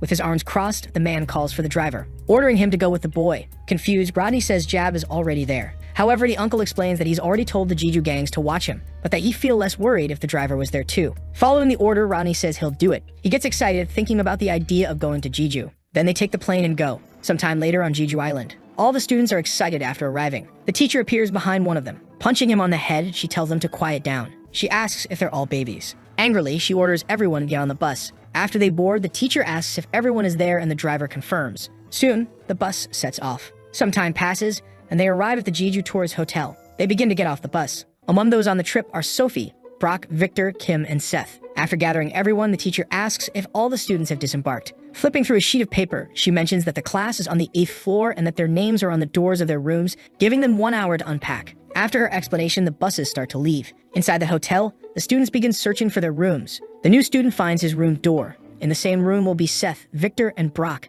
And with that, the protagonist says that they make a great team. Walking down the hallway, Kim mentions that he'll be staying in the room next to the boys. Entering the room, the hero says it looks nice. Suddenly, he claims one of the beds. In the background, Victor calls out to Brock, questioning why he took the big bed. But Brock asks if he has a problem with that. The two stare at each other. An hour later at Jusing Jolly, all the students are gathered, talking among themselves. Inside the bus, the teacher tells the students to pay attention to the correct bus as there are other schools and instructs them to return by 3 p.m. At that, several students begin to board. Seth is sleeping without a care in the world. However, someone calls for him, waking him up. It's Sophie, inviting him for a walk. Grinning from ear to ear, he accepts. Meanwhile, Victor is lying on the grass, resting. But something catches his attention. It's a group of students walking by. They seem to be heading somewhere. Seeing this, Victor gets irritated, calling someone a damn Chinese and saying they look pretty strong. Brock passes by them calmly. Elsewhere, Kim is smoking. but someone taps his shoulder, catching his attention. It's the driver, Rodney. They start talking and laughing. At the same time, Seth is leaving with Sophie, walking down a staircase while chatting, but someone steps in their way. The protagonist just stares at him.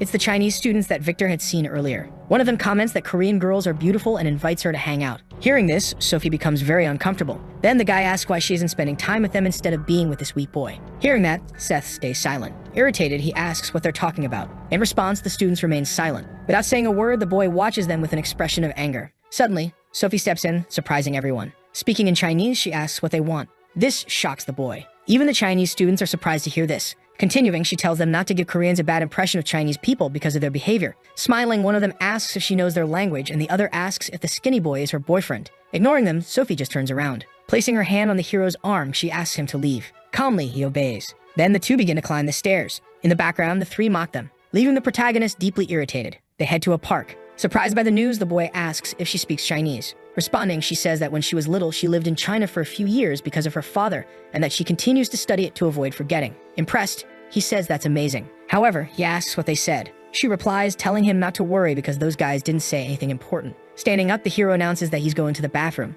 With a frightening look, he says he'll be right back. Then he starts walking toward the supposed bathroom. However, he arrives at that staircase from before. From the top, he calls out to the group, staring at them with a crazed look. Quickly, he jumps towards them with everything he's got. Sophie is sitting on the bench waiting. The boy returns, explaining that the bathroom was a bit far, and she says it's okay, asking what they're going to do now. Pointing to another spot, he says the view is amazing nearby and invites her to go take a picture. Soon, they head there while laughing. A man arrives at the scene surprised. Seeing his colleagues lying on the ground, he asks what happened. Approaching one of them, he punches him in the head to wake him up, asking what really happened. Nervously, the guy says a Korean boy defeated the group. Irritated, their leader asks if he's not ashamed to lose to a Korean. He continues, saying they will catch this Korean now. Looking back, he orders his henchmen to split up and find him. Nearby, two students are walking together. Suddenly, something grabs their attention. Two Chinese students arrive, kicking and asking if they were the ones who attacked their friends. As one of them prepares to strike again, his colleague says it's obviously not them and tells him to keep looking. Wandering around, they find Victor sleeping. Confident in his find, the man says there's a Korean boy right here. The group begins to approach and surround the boy. Quickly, one of them kicks him. Waking up, Victor asks what they're looking for, but the man says it's probably not him. Standing up, irritated, he asks again what they're looking for. He questions who they think they're staring at. Smiling, he asks if they want to fight. Excited, the blonde begins to get up. However, the Chinese student tells him to sit back down. He keeps repeating it, but a fist approaches. He's cut off mid-sentence by a punch right to the face. Because of the punch, he crashes to the ground hard. His classmates surround him, and Victor asks what that guy just said. Elsewhere, Brock is sitting on the grass, looking at the scenery. Someone calls him, making him look back. It's a Chinese student asking if he was the one who beat his boys. Concluding that he looks pretty strong. Staring, Brock remains silent. Suddenly, the guy charges at him, throwing a punch, but the big guy blocks it. Still with his back turned, he blocks the punch by grabbing the opponent's hand. Trembling, the guy says nothing. Breaking the silence, Brock thanks him, saying he was starting to get bored. Gritting his teeth, the man calls him a kid. Preparing for another hit, he tells Brock to release his hand. But the big guy isn't fazed at all. He blocks the man's punch again. Quickly, Brock spins around, grabbing the man from behind. Irritated, the guy calls him a damn bastard. However, Brock starts squeezing him in a bear hug. He starts lifting him up with all his strength, and finally finishes him with a deadly Greek wrestling move. The Chinese students are stunned, watching the fight. Brock tells them to come at him, calling them damn bastards. A while later, several students begin heading to their respective buses. Outside, the teacher is noting down who is boarding. Several students are already on the bus, and the student who got beaten for no reason is still irritated. Seated in their spots, the future couple is laughing. Someone enters the bus, catching Seth's attention. The one who enters is actually Victor. This makes the protagonist curious. As he walks by, the blonde passes near their seat, then sits down behind the two. Brock also enters the bus. He starts walking, and the hero becomes confused as well. The two latecomers have arrived. Seeing them both, the protagonist stays quiet. Then it shows how Victor defeated his opponents. And the same happened when Brock faced them. Some time passes, and the couple continues chatting. Entering the bus, the teacher asks Sophie if everyone has arrived. Standing up and looking around, she checks. However, she says the new student, Kim, isn't there, and irritated, the teacher comments that she had warned everyone to return on time. Meanwhile, in that same place, Kim is smoking with the driver, and the two are talking. Suddenly, a woman approaches, making the driver nervous. Turning his face, Kim gets ready. Quickly, he starts pulling a weapon from his sleeve. However, the one who arrives is the teacher, the killer Aura. With a vacant stare, she asks what the new student is doing in this place. Nervous, the man thinks he's screwed now. Later that night at the hotel, Brock is looking at himself in the window. Sif is lying on the bed listening to music. Victor is training, doing push-ups. Then Brock looks at the protagonist. Noticing someone is watching him, Seth removes his headphones and asks what it is. The man replies that he'll see soon enough. This leaves the boy confused, but he quickly smiles and puts his headphones back on. Elsewhere in the hotel, the driver Kim and the teacher are together. Deeply irritated, she asks about a student smoking, asking if he knows how harmful it is to smoke in his age. Then she says she thought he was a bit better than the other new student and asks where he learned such behavior. However, he shows her a card. It's the ID of a man born in 1991. Seeing this, she's shocked that he's 27 years old and says he's 3 years older than her. Sighing, he explains that he couldn't finish school due to his family situation and that he still wants to learn his age. In shock, she thinks he looked older. Suddenly, he grabs her hand. As he approaches, he asks if she can forgive him just this once. With a calm smile, he pleads, please. Embarrassed, the teacher says she will. Outside, the driver is watching, wondering if everything is going well, while a child tells their mother that the man looks strange. Later that night, in a place in Jeju, this is a karaoke minibar. A man is drinking, complaining that these Korean drinks are as weak as his henchmen. Nervous, the three say nothing. The leader is eating at a table in front of the trio. One of them says they underestimated those kids. After hearing that, he stops drinking. Irritated, he questions how they dare lose to the Koreans. Then he throws the bottle at the boy's head. Annoyed, he curses them, calling them bastards. Asking if they aren't ashamed, he orders them to bring the boy tomorrow. With his neck hurt and now bleeding from his head, the subordinate says nothing. With a possessed look, the leader asks if he remembers the uniform he's wearing. Sometime later, in another location, Bob Rodney, the driver, approaches a restaurant. He enters the establishment, catching the attention of another man. Raising his hand, he greets him, and the tired driver says it's been a while. The man asks what happened to Jab and mentions he heard he was supposed to be here too. From the Sunshine Group, this is Jeju's branch chief, named Josh Eun, also known as Jo Yun. Nervous, the driver explains that Jab is still with their boss. However, the man questions whether Jab isn't the head of the bodyguards, and Bob responds that they have other reasons. Cutting the topic, Joe suggests they eat first and asks for the table to be prepared. Seeing all the food, Bob is amazed. The man tells him to eat and mentions that it's Jeju fish, so Rodney thanks him. While eating, Bob is overjoyed by the explosion of flavors. Seeing this, the man is pleased too. Then he comments that it must be tough helping such a young boss, but the driver replies that it's not. The man in turn says he heard Derek brought the boy in. Bob says nothing as his mouth is full. Smiling, the man says there's something else. He mentions that Derek said he was beaten by the driver, which makes Bob start choking. Calming the situation, the man says it must be tough and that he should eat while he can. After eating a lot, Bob sighs. Almost bursting, he thanks him for the meal. Then he says that it must be nice. The man doesn't quite understand what he means. Continuing, Bob says it must be nice living in a place with such good food. Hearing this, the man is confused. Suddenly, he begins to smile. Sighing, he says that Jeju used to be great, but now it's being invaded by the Chinese, and there's a lot to do.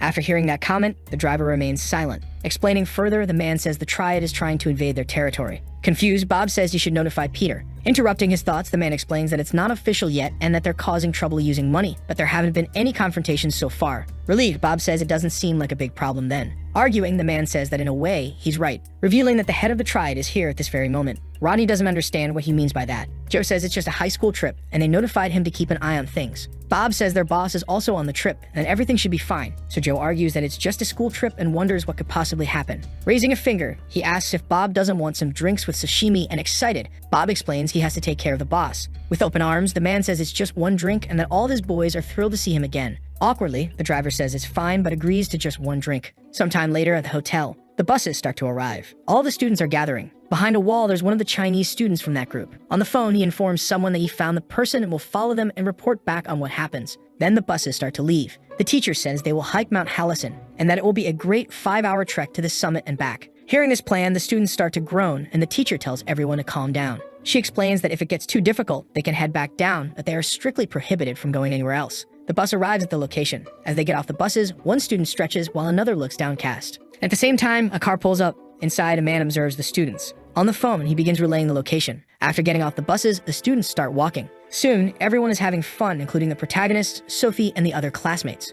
Among them, the Chinese students are also present. Victor and Brock are walking together. Suddenly, someone appears, catching their attention. It's a large group, and one of them says they are here to get both of them. Seeing this, Victor becomes confused. Elsewhere on the trail, Seth and Sophie are walking and chatting. However, a man appears, catching the boys' attention. He says they need him to follow them. He explains that their boss is waiting for him. The man is with a large group as well. Annoying, Sophie asks what they want this time. The man responds that they aren't here for her and that she should stay quiet. Sophie starts to reply, but the protagonist places his hand on her shoulder, asking her to head back before him, leaving her confused. Meanwhile, the man just waits for a response. Glaring with anger, Seth says it looks like they're here for him. Speaking in Chinese, the man says he wants to get started.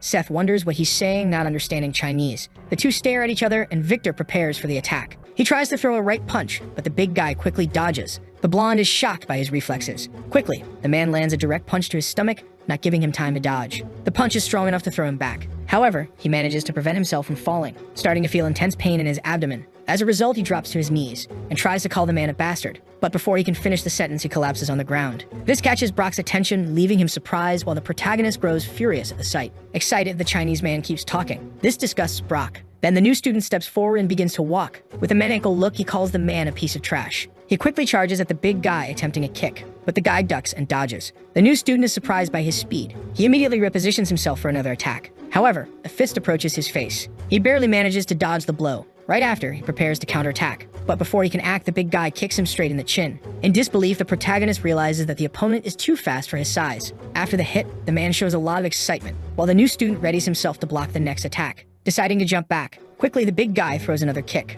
But this time, Seth manages to block it, sending him flying back. Even so, he stands firm in the fight. Seeing that he didn't fall, the Chinese man is surprised, and the protagonist comments that he's having fun. Elsewhere, Sophie runs to the teacher. Catching her attention, she begins to explain something, leaving the woman in shock. Nearby, two people are sitting and talking. It's Kim and the driver who are smoking while chatting. But they soon notice something happening. Looking back, the driver asks what's going on. Kim responds that it seems something is happening now. With that, the driver puts out his cigarette, saying he hopes nothing serious has happened. Both of them get up and decide to check out what's going on. In the woods, the fight between Seth and the Chinese leader continues. The hero tries to throw another punch, but the opponent dodges. Next, he attempts a counterattack with an open palm, but the new student manages to dodge again. The two continue fighting intensely, but neither can land a direct hit. Brock watches the fight in shock. The Chinese students also can't believe what they're seeing, as they thought their boss would have finished the fight by now. At one point, the Chinese leader attempts another strike, but it fails this time. Seth smiles, excited as he finally sees an opening. He quickly tries another hit, but the big guy dodges again. Then he starts spinning, attempting to land a hit. His fist comes closer and closer. He strikes the opponent's head with the other hand. However, the protagonist starts laughing. This scares the big guy. He's laughing because he managed to stop the blow by grabbing the opponent's arm. With a maniacal expression, he asks if that's all he's got. Meanwhile, Kim and the driver arrive at the scene and begin observing the fight. Kim is impressed by the intensity of the battle. Bob watches and comments that the fighter is very strong. Then Kim asks if he's really a student, and Bob responds that he almost beat Peter. The man is shocked, and the driver explains that it happened 2 years ago. Nervous, the man stays silent after the response. He then looks back at the fight and comments that the situation is getting complicated. Seeing his arm being held, the Chinese leader starts cursing in his language, calling the boy a little bastard. Quickly, he frees his arm and attempts an immediate counterattack, grabbing the protagonist's wrist. With his free hand, he prepares to throw a punch. Analyzing the situation seriously, the new student gets ready to strike back, but the big guy barely manages to block it. However, the protagonist grabs the opponent's jacket, getting closer and closer. Suddenly, Seth lands a powerful headbutt. The Chinese leader feels intense pain, starting to stagger backward. Seth approaches to finish the fight, but a foot comes near his face before he can deliver the punch. The new student merrily dodges by ducking. After hitting the ground, he somersaults backward to distance himself from the opponent. In shock, he doesn't understand what just happened. Staring at his new opponent, he asks who he is. It's a man wearing sunglasses who tells his companion that he's lost and should step aside. Deeply irritated, the big guy insists that he hasn't finished yet and orders the man to leave. The other man responds that he's already too injured and will have problems if he continues. Enraged, the big guy declares that he can't lose to a Korean. Opening his eyes, he realizes something is about to happen. The protagonist approaches the two, asking again who the man is. But the new opponent dodges the strike. Quickly, Seth turns back toward the big guy and lands another punch right to his face. Seeing this, the Chinese man in sunglasses is shocked. The boy prepares to deliver another blow while the big guy is on the ground, writhing in pain. Behind him, the man in sunglasses gets ready to knock out the protagonist. But Seth notices the movement and manages to grab the man's arm, stopping the attack. In the background, Bob and Kim arrive at the scene.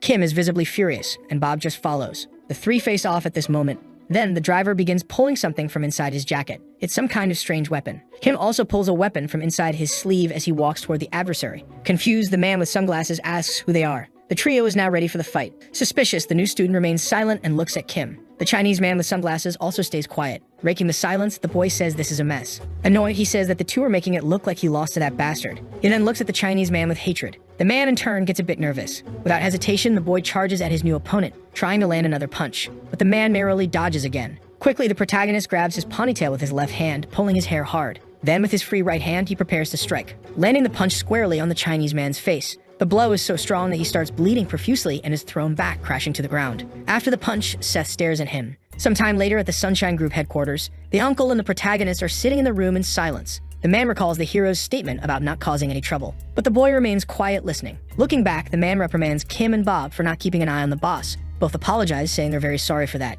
Continuing the scolding, the man comments that of all the people in the world to fight, it had to be that guy. Arguing, the boy asks if, when someone wants to hit him, he should just run away. In response, the uncle only sighs. Then he thanks the two and reflects that Joe is involved in a big mess. Sometime later, in another building, Joe is sitting in the room visibly disappointed. He stays silent, observing his two henchmen, who are completely bruised and bandaged after being beaten by the protagonist. The man in turn wonders what to do now. Deeply irritated, the big guy says in Chinese that he won't forgive them. Once again, Joe wonders what he should do. The ponytailed Chinese man declares that he won't leave the Sunshine Group alone. Completely desperate, Joe again asks himself what to do about this whole situation. Meanwhile, at Youngjin High School, Seth is sulking, looking a bit upset. He spins the pen in his hand, sitting completely alone in the classroom. At the same time, in the boxing gym, Brock is training, hitting the punching bag. He punches harder and harder, completely focused on his boxing. In the background, someone else is training too. It's Victor, who's incredibly angry, recalling the fight he had with the big guy where he was easily defeated. Gritting his teeth, he starts having an outburst of rage. He then looks at the punching bag, directing all his frustration toward it. Determined, he continues training, more focused than ever on getting stronger. Meanwhile, back in the classroom, after finishing her lesson,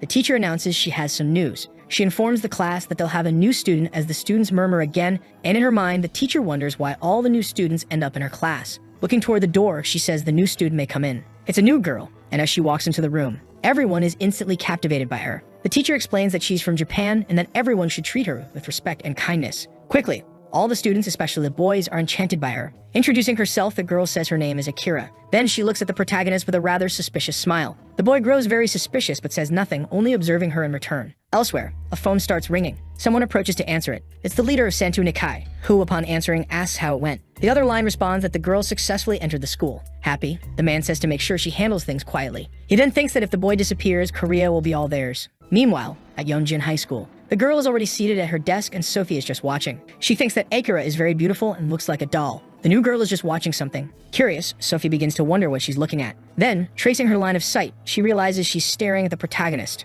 Shocked, Sophie wonders if the new girl is already interested in Seth. Akira notices that she's being watched. Smiling sadistically, she looks back at Sophie. Sophie is incredibly uncomfortable with the situation. Quickly, she walks over to the protagonist's desk. Grabbing his arm, she asks if he wants to go to the cafeteria, explaining that they should go there and grab something delicious. This sudden suggestion confuses Seth. Then the two begin to leave the classroom. Calmly, the new girl just watches them. A car arrives at the school. Bob and Kim are sitting across from each other, smoking. The driver sighs, trying to make small talk. Disheartened, Kim says they don't have much choice. He recalls when Seth got very angry about having bodyguards placed in his classroom and ordered them to be removed. Sadly, he says at least Seth can stay with the driver. Laughing, the man says it's better than being alone. Soon, the two start laughing together. Changing the subject, Kim asks if Bob knows something. This piques Bob's curiosity. He then begins explaining why he wanted to go to school so badly. Meanwhile, in the school courtyard, Akira is walking toward the couple. This startles Sophie. Smiling, Akira asks where Sophie was, saying she's been looking for her. Greeting her, she says she heard Sophie is the class president and admits she's not very used to Korea, asking if they can be friends.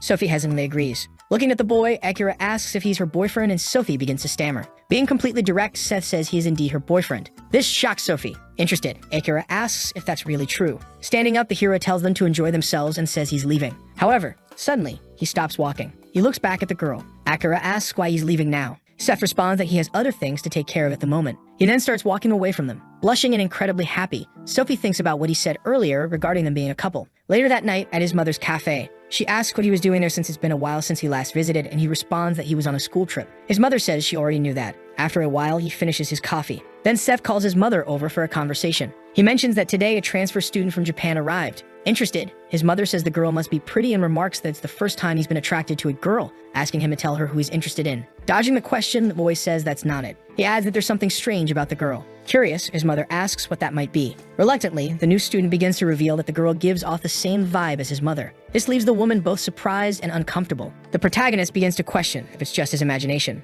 Looking to the side, his mother remains silent, visibly irritated. Back at school, someone opens the door to the rooftop. It's Akira, who is there silently observing something. She begins to wonder how she should get rid of him. Sensing something strange, Seth looks up. However, he doesn't see anything at all. Realizing she could be spotted, Akira quickly runs, completely leaving the protagonist's line of sight. She smiles, thinking that he's not entirely useless. Lifting her skirt, she reveals several hidden weapons. Then she tosses two thigh straps to the ground. Approaching them, she begins to pull out a weapon. It's some sort of bizarre needle. With a terrifying look, she mutters that maybe she can explore a bit of Korea if she finishes this mission quickly. Suddenly, someone appears in the background saying the lineage continues, startling Akira. The woman says that if Akira leaves now, she'll pretend nothing happened. Seth's mother asks the girl what she thinks of that offer. Quickly, Akira turns around. She throws her needle toward the woman. The weapon slowly approaches her head. Without concern, the woman catches the needle, sighing, "It was too easy." Seeing this, Akira begins to sweat nervously. The woman says she'll also let this behavior slide. With a terrifying gaze, she says Akira looks quite young and asks what she plans to do. Very nervous, Akira asks who this woman is, reaching the conclusion that she needs to get out of here quickly. Her needle gets closer to her head. She barely dodges the object, but it still grazes her cheek, leaving a small cut. Looking to the side, Akira notices something coming her way. Seth's mother charges at her with full force. She's about to land a kick. The blow hits Akira, but it only grazes her hair, leaving the girl in shock. The woman says nothing, only observing. Akira, witnessing the immense power of the woman, is unsure what to do. At that moment, the woman reaches out her hand toward the girl's face. With a piercing look, she grabs Akira's cheek, asking if she's not good at listening, causing the girl to cry in fear. Meanwhile, back in the classroom, the teacher asks why so many students are absent. In the background, a student arrives just in time. It's Kim, scratching his head and apologizing for being late. The teacher, a bit embarrassed, tells him to take his seat. She continues addressing the class, saying they're going to have another fun day. Stith is surprised to see Kim. Quickly, he grows irritated as well. The two stand face to face in the school courtyard. The boy says he told his uncle he didn't want Kim coming back to the school, but Kim apologizes, explaining that he asked Seth's uncle for permission to return to school. This response leaves the boy confused. The man explains that he genuinely wants to attend school. As he begins to kneel, he says Seth's uncle asked him to seek permission from the boy, but Seth stops him from kneeling, telling him to just stay out of his way. This surprises his subordinate. Seth continues, explaining that he doesn't want a bodyguard, but a friend. Lowering his head, Kim says thank you. However, Seth grabs his jacket, telling him that if he's going to be so formal, he should disappear. Nervous, the man begins to sweat profusely. Then the boy tells him to relax. After the conversation, Seth begins walking away. The man just watches and eventually smiles. Back on the rooftop, Akira is very nervous. She starts to look behind her. The woman tells her not to even think about running. With a chilling aura, she orders Akira to take her to the leader right now. In the classroom, the teacher is explaining the lesson. In the back, the boy is just trying to catch some sleep. Later, he lifts his head. Bored out of his mind, the time slowly passes. The teachers switch, and the lesson continues. Finally, the day comes to an end. Seth is exhausted from the monotonous routine. He stands up to finally leave. In the background, Sophie watches him, worried about how he's acting. Outside, the protagonist heads toward his car. Bob welcomes his boss, asking where he'd like to go, and the boss responds that he wants to head to his mother's cafe. Sometime later, they arrive at the location. However, Seth sees something that leaves him slightly confused. It's a sign saying the cafe is closed due to personal reasons. With that, he quickly grabs his phone. He decides to call his mother, but she doesn't answer, with a message saying the number cannot be reached at the moment.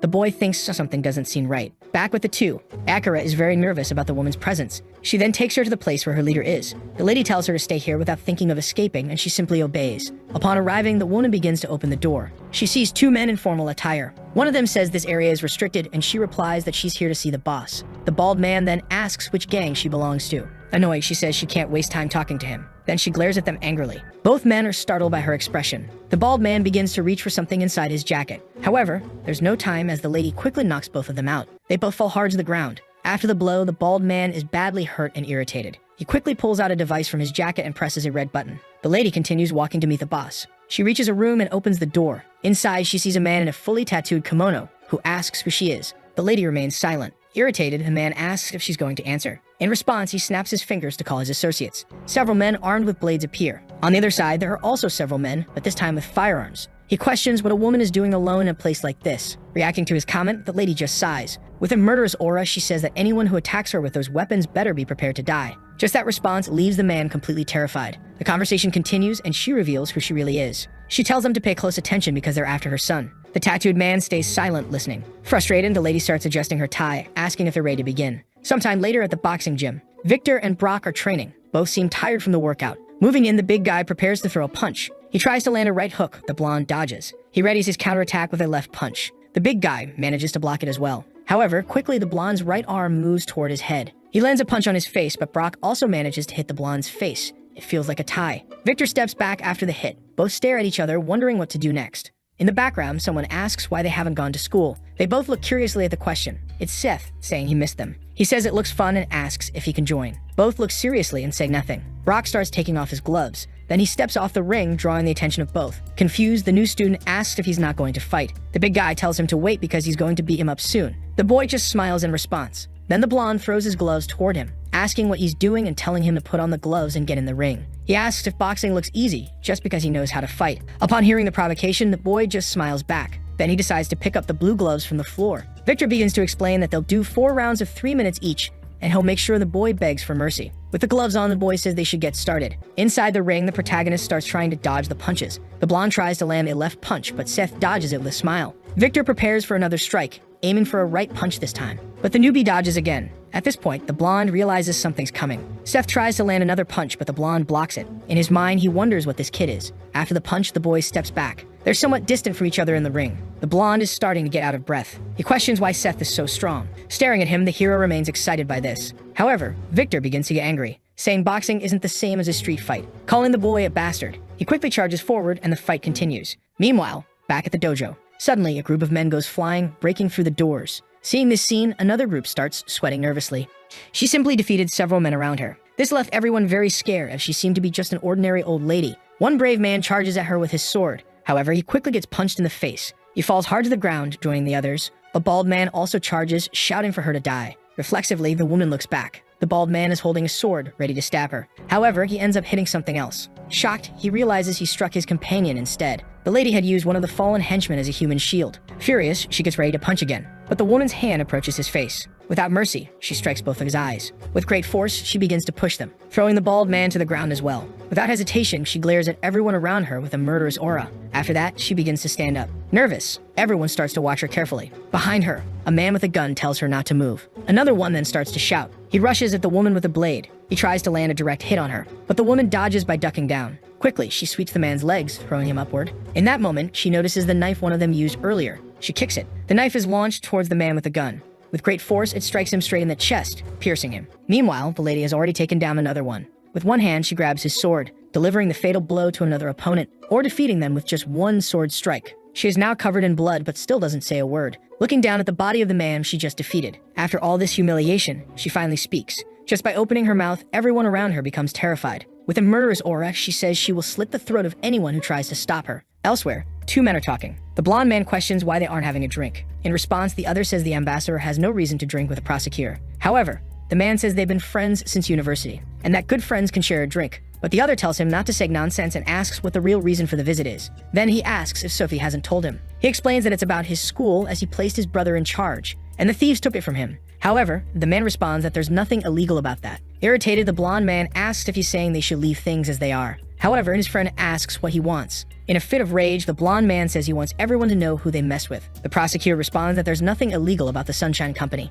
and that even if they investigate, they won't find anything. The other laughs, saying they're a group of gangsters, and that they'll know their place once they find someone stronger. Then the prosecutor says they won't find anyone willing to go against the Sunshine Group, and the ambassador responds that maybe not in Korea, but he sent his brother to Japan to clean up the mess. Hearing this, the man remains silent. Soon after, the ambassador continues, saying that it must be the biggest gang in Japan. Confused and irritated, the man asks what he's trying to do. Excited, he responds that he doesn't want to make it a big problem, and that he just wants to get rid of a few people. Then the other starts to rise from the table, saying he follows the law. As he leaves, he comments that he'll pretend he didn't hear any of this. Hearing that, the ambassador starts to get very angry. Cursing him, he says that he made him a public prosecutor, and that this is how he repays him. Back at the dojo, the massacre is over. The lady is somewhat relieved after all of this, even defeating a tattooed man who was covered in scars. Sitting in front of the painting of Japan, the old man just watches, asking what is happening. Confused, he wonders who this woman is. His eyes widen as he sees something coming. It's the lady who noticed the man's movement. She charges with a sword. Then she strikes directly at the painting of Japan. The old man is terrified, realizing he was nearly hit by the sword. With a frightening aura, the woman says that if he ever touches her son again, she will surely kill him. Sometime later at the protagonist's school, with crossed arms, he looks upset about something. Sophie is very worried, looking at him. At that moment, the bell signaling the end of class starts ringing through the megaphone. Seth begins to rise from the table, and Sophie heads toward him. She calls for his attention, saying that he doesn't need to go to school today, then asks if he wants to eat something. With a friendly smile, he replies that he's sorry, but he needs to go somewhere else right now. He begins to leave, and the girl is left confused. He tells her that he'll buy her something nice next time, and that he's sorry. In silence, she just watches him without saying anything. Outside the school, Seth walks to his car. Then his driver asks if he wants to return. The protagonist tells them to head to his mother's cafe. Upon arriving, the boy steps out of the car. Entering the cafe, he's surprised to see his mother doing well. She says hi and asks if he had fun at school. Perplexed, the boy asks where she was. She responds, saying she had some things to take care of, then asks if he was worried, and the boy says it's obvious he was. Soon he notices someone else in the place. He points a finger and asks if she is who he thinks she is. His mother, explaining, says that the girl will be working part-time, and that she heard they were classmates. But Seth just leaves, staring without understanding anything. He looks at the girl in a friendly way. He asks if she'll be back tomorrow, and she confirms that she will. Seeing this, the protagonist can't believe the coincidence. At the same time, somewhere else in the city, a scarred man asks what he's saying. This is the boss of the great three-headed phantom, Midoki Ryonosuke. The man arrives with a briefcase. He places it on the table, then opens it, revealing a large amount of money. The boss stays silent, looking at the money. He responds that it won't be easy to get rid of Sunshine. Then the blonde man asks what he means by that. He explains that they follow rules and are on the same side. Confused, the blonde doesn't understand anything he said. Continuing, Midoki says that's not the important part, and asks what they can do for his group. The man replies that their boss said he would help them do business in Korea. Observing, the boss says that opening businesses is something they can do too. At that moment, the blonde man asks what he wants, and the leader says he wants something that makes a lot of money. For example, helping to transport goods to Korea. And if they do that, they'll handle the rest. This response leaves the man shocked. Responding again, Ryunosuke says they'll undo the Sunshine Group's business, and that the man stands to benefit the most. Smiling, he says he'll give them plenty of time to decide. Glancing at the psychopath, he invites him to try the hot springs. Meanwhile, in Jeju, someone is beating Josh Yun. He's been beaten in every possible way, completely battered and exhausted. Suddenly, someone arrives at the scene. This is the branch manager of the black group, Mandoi, whose name is John Lee. Jian just stares at the man, completely broken. John tells him that even though he's from the black group, he asks if it isn't boring to do this all the time. And his man responds that if that's how he feels, he should have said so. He quickly states that he's not here to negotiate with the group, and asks again where the man who hit his brother is. At night, at the Sunshine Group, inside the president's office, the uncle is watching. He seems somewhat thoughtful. Suddenly, the phone starts ringing. He goes to it and picks it up. Answering, Joey starts to contact him. At that moment, the uncle is surprised by the call, lying on the ground being held by a bald man. He begins to speak. One of the men from the group takes Joey's phone, then orders them to bring the man who hit his brother, because if they don't, they'll destroy the group. Hearing this, the uncle starts to get angry. He then asks who is speaking on the other side of the line. The man says he's the leader of the Mando's group, named John Lee. In response, the uncle says that from now on, if he dares to lay a hand on Joey, he won't leave Korea alive. Hearing this, the man asks what he's talking about. At the same time, a little bird perches on a tree near the school. Seth watches calmly. Few people have arrived in the classroom so far. Opening the door, Akira enters the classroom. Looking at the protagonist, he suddenly stands up from his desk, walking in her direction. As he approaches the girl, he says he needs to talk to her. They both start climbing the stairs. Meanwhile, Sophie follows them, because it's Seth and Akira, and she asks where the two are going. She is hiding behind the door leading to the rooftop. Peeking through the crack, she says she should be following them. Annoyed, he asks what she's looking for. Nervous, Akira questions what he means by that. The protagonist explains that it's strange and asks how she ended up at his mother's cafe. The girl replies that it just happened. Not believing her, he asks if he looks like an idiot, asking what relationship she has with his mother. Cornered, she says nothing. And that alone irritates the protagonist a lot. Trembling all over, the girl begins to answer. Crying, she says it's because his mother is causing trouble. Still peeking through the cracks, Sophie is shocked. Besides her, the hero himself is also in shock. Appearing on the rooftop, Sophie calls out to the boy. When he sees who's there, he's also very confused. Meanwhile, back at the dojo, Rigo arrives and opens the door. He wonders why no one is guarding the gang's entrance. Then he opens the door, calling for Ryujin. But he's shocked when he sees. Sitting on the ground, the old man is silent. As he walks in, the man asks what happened. Smiling, the old man questions what he's doing here. Ryunosuke responds that he has a favor to ask of the Chan gang, because they need to get rid of Sunshine. Sweating and nervous, the old man responds that not here. This response leaves the man very confused. Trembling with fear, the old man tells him to do whatever he wants, because they've finished with them. Annoyed by the response, Miduk just stays silent. At the school headquarters, all the students are leaving. Sophie walks calmly. However, she comes across something that catches her attention. It's the captains and club leaders who want to recruit. The captain of the Taro Kendo Club, the head of the Judo Club, Sam Choi, the head of the wrestling club, Damien Cha, and the head of the Kendo Club, Scott Choi. Irritated, he asks what they want. Yu calls him arrogant, telling him to just be quiet and follow. Hearing this response, the protagonist starts laughing. Then a guy with a crazy expression. Watching everything from the window is Jason, the student council president. Deeply irritated, he asks if the protagonist thinks he'll let things stay like this. Sometime later, inside the gym, even surrounded by the four captains, the protagonist remains calm, asking what they want. Annoyed, Gabe Yu calls him an arrogant bastard. Bothered by the comment, Seth asks why he's being called arrogant and asks if he did something. In response, the man says he has a big mouth and is acting arrogant just because he beat Brock. Entering the conversation, Sam Choi says things are quite complicated and that the upperclassmen hold grudges against the new student. With crossed arms, he reveals that there are rumors the upperclassmen are very scared. Unfazed, the boy asks if they're all going to gang up and fight. This makes you even more irritated, asking how the newbie dares speak to a superior like that. Changing his expression, he says he's warning them. If they keep bothering him, he warns that he might kill their superiors. He calls him a bastard. Suddenly, Scott steps in, telling his companion to wait. At this point, the protagonist is already annoyed. Smiling, the head of the Kendo group says they won't attack together because they're not bad guys, suggesting that the newbie face him first. In response, the hero says nothing. But soon after, he's already on the mat. Scott says it's not safe to fight barehanded, saying the boy should understand that. With his hands in his pockets, the boy says it's fine because it's not the first time he's fought like this. Hearing this, Scott asks what he means. Deeply irritated, he states that the boy is truly arrogant. Suddenly, the leader charges at him. The wooden sword approaches his face. However, Kang dodges. Quickly, Scott changes the direction of the strike. The hero swiftly dodges by crouching down, now close to his opponent's legs. Excited, he just smiles sadistically. While the Kendo Club leader is struggling, someone is watching everything from the background. It's Jason, who curses the four of them as stupid bastards and says he told them all to attack the boy immediately. Someone appears by his side. Turning his face, the president is startled. Looking at Kim, he asks who he is. With arms crossed, Bob says this is the gym where the boss was, and that scares Jason. Continuing the conversation, Kim says that fights are always fun to watch, Confused, Jason starts to get even more irritated. Back to the previous fight. Kang manages to land a solid punch on his opponent, strong enough to break the wooden sword. After the hit, the opponent begins to fall. At that moment, the newbie senses someone coming. It's Yu from Taekwondo, arriving with a flying kick. However, the boy easily dodges. Then he bumps his back into someone. It's Damien Shaw, the head of the wrestling club, who grabs him forcefully, saying that they didn't call them here to play sports. Looking back, Kang gets irritated. Gabe approaches, saying they're going to mess him up badly. Excited, the boy says that sounds good. Quickly, he headbutts Damien's nose with the back of his head, grabbing the blonde by his jacket. Surprisingly, he throws him towards Yu, who reflexively dodges his companion's body. He had to put in a lot of effort to avoid it. Suddenly, he realizes the hero is coming. Seth moves in to deliver a powerful punch, landing a punch right in the middle of Gabe's face. It's a punch so strong it knocks the man down to the floor. After this hit, he stares at the remaining two. Seeing this, the head of the judo club and the head of the kendo club become frightened. Along with them, Jason also can't believe what he's seeing. Happy, Kim comments that Seth is holding back against the students, and Bob says that during his fight with Mako's hammer, Seth broke all his teeth. Then Kim asks if he remembers Axe, who had his eye messed up by Seth, and laughing, Rodney responds that he does and that he almost wet his pants. Laughing hard, he says the boy basically destroyed Axe, and that he was just a bit smaller at that time. Recalling the story, Kim mentions that Axe used knives, but even that wasn't enough to win.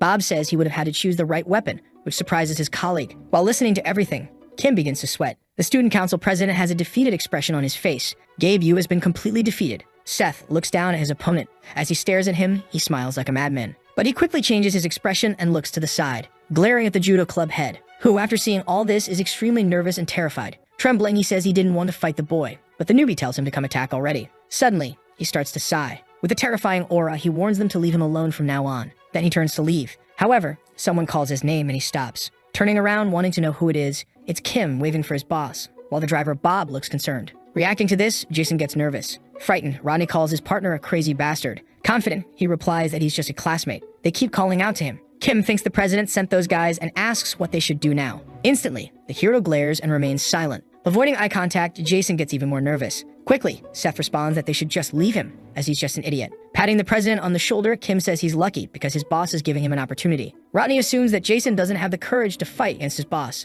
Soon after, they start to move away, leaving the student council president alone. Sometime later, in another place. Opening the door, the uncle looks serious. He enters an unknown place and descends the stairs, arriving to meet the leader, the one he was talking to earlier on the phone. They face each other without any friendliness. At this moment, he sees his colleague who has been suffering, deciding to go toward him. However, two men stand in his way, preventing him. Annoyed, the uncle orders them to step aside. In silence, the bald men do nothing. Staring at the leader, he asks if he came alone. Responding, he tells the two men to move now if they don't want to die. At that moment, the leader orders the bald men to step aside, clearing the way for the uncle to continue his path. Kneeling in front of his partner, he asks if he's okay. Battered, he smiles, saying he can manage, but asks him to keep it a secret because the situation is embarrassing. In response, the uncle remains silent. From afar, the leader asks why he's complicating things so much over a mere student. Still kneeling, he replies that the reason is that he's not just any student and warns that he'll let the leader live since he didn't hurt Joe any further. Hearing this, the leader becomes extremely angry. As he stands up, the uncle says that his courtesy toward the Black Mandoa's group ends right here. In turn, the man says that Sunshine is big in Korea, but it's a small company compared to the rest of the world. At that moment, the uncle asks if he got permission from his boss and if he knows what kind of company Sunshine is. Very irritated, the man responds that this is a personal matter. However, the uncle tells him to ask his boss and says that if he wants a war, then he will get one with pleasure. Raising his voice, the leader states that he came to take the boy who beat his brother and asks why he's complicating things. Taking off his glasses, the uncle comments that the boy he's referring to is the same one who left his face like this. Seeing his opponent's face, the man is surprised. In fury, he says that if the uncle wants to meet the boy, he must beat him first. Curious, the man stays silent. Concluding, the uncle says that if he loses, he'll go home and never return to this place. Breaking the silence, the man lets out a laugh. Expressing anger, he says he'll also set a condition. Then he calls out to the bald twins, Jay and Ho. He explains that if the uncle defeats both of them, then he'll fight. Still without his glasses, the uncle remains silent, staring at them. The bald men do the same. Suddenly, the two rush at him simultaneously. One prepares to land an open hand strike, while the other gets ready to punch. They hit an open hand strike and a punch to the stomach, respectively. But feeling no impact, the uncle just glares with hatred. Both bald men are shocked and scared by this. Quickly, a fist moves toward one of their faces. It lands a punch square in the middle of his face. With the force of the impact, the bald man is thrown backward. Agilely, the uncle shifts direction, grabbing the other bald man by the neck. With impressive strength, he lifts the muscular man by his throat, squeezing tightly. This terrifies the leader, who doesn't understand what's happening. With an expression of indignation, the uncle stares at the bald man until the end. However, he decides not to finish him off, throwing the man forcefully into the drawers. The leader then claps, saying the uncle is strong. asking if that boy really beat him. Standing up from the couch, he walks toward the uncle. The two stare at each other. With a fearless look, the uncle mentions the term in a you and chum, a you chum, asking if the man knows what that means. Seething with rage, the uncle remains silent. Losing it, the leader shouts that it means there's always someone better than the best. Suddenly, he charges at his opponent, delivering an elbow strike, strong enough to push the large man backward. Pleased with the result, the leader laughs. However, he quickly realizes something is wrong. Seeing that his opponent is still standing, mocking, the uncle asks if that's all he's got. Surprised, the man wonders how the hit didn't even hurt. Then the uncle questions the saying better than the best, saying that's what they call a frog in a well. Suddenly, someone yells for them to stop. Both fall into complete silence. A man walks up to the two who are fighting. He respectfully greets the uncle, saying his boss sends his regards. Irritated, the leader asks why he's there. At that moment, the Chinese man Chun starts whispering. After hearing him, the leader gets even more irritated. Apologizing, the man asks for the uncle's forgiveness, and if permitted, they would like to leave, explaining that their boss will want to compensate for this incident. However, the man from Sunshine remains silent without responding. Changing the subject, the uncle says they won't be leaving now. As he exits, the leader makes it clear that he'll be back. The uncle then says that next time he comes, he'll kill him, and tells him to deliver that message to his boss. Leaving the scene, the man is extremely irritated by the response. Sometime later at the protagonist's house, he is sleeping deeply. However, his phone starts ringing, waking him up. Still tired, he decides to answer. It's Sophie calling, asking if he wants to hang out, inviting him to go see a movie together. The protagonist quickly accepts, asking if it's right now. She says no because it's still early and suggests 1 o'clock in the afternoon. Very happy, the newbie smiles, saying that sounds great. At the same time, on a highway bus, the hero's mother is reading a book during the trip. Arriving at her destination, the bus stops. Looking back, she tells Kira to hurry up, and the woman comes carrying a suitcase. The girl is still trembling and very nervous. The two women begin to climb a hill, with Kira still carrying her rolling suitcase.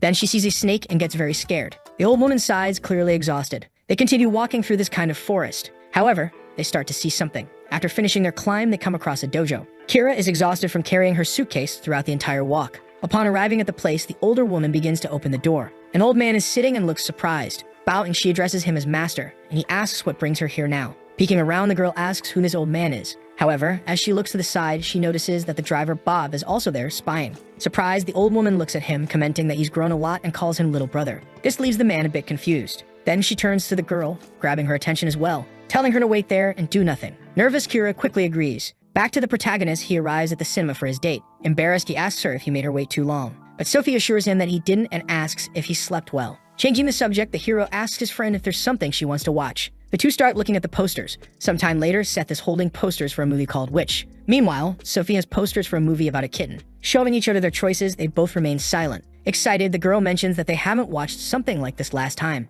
and suggests they see the kitten movie since she likes cats. Suddenly, someone calls out to her. Lifting her head, she's surprised. It's her father, who is there for some reason. Seemingly calm, he stares at the nudie, who, in turn, has no idea what's going on. Curious, Sophie asks her father why he's here now. Then the man asks if they can watch the movie later and invites them to eat something. The three of them head to what seems to be a conventional restaurant. Sitting at the table, the father tells his daughter not to worry and to eat as much as she wants. Embarrassed, she asks why he's doing this. With a charming smile, he says he just wanted to meet his daughter's boyfriend. She asks if that's the only reason. In turn, the man says it's her first boyfriend and asks what could be more important than that. At that moment, she lowers her head and both go quiet. Seth notices something strange is happening. Her father stared at her with a very odd look. From afar, others could feel the tension at the table. Breaking the silence, the man suggests they all eat. A bit confused, the newbie agrees with the idea. Meanwhile, at the temple, Akira is sitting and waiting. A man walks past her, but the girl avoids eye contact. He tries to look from a different angle, but she turns her head away. Even as he leaves, she tries to see her face. Nervous, the girl asks what's going on. Soon, she notices someone approaching. It's that same man who came to see her again, already bothering her. Frightened, she asks where she is.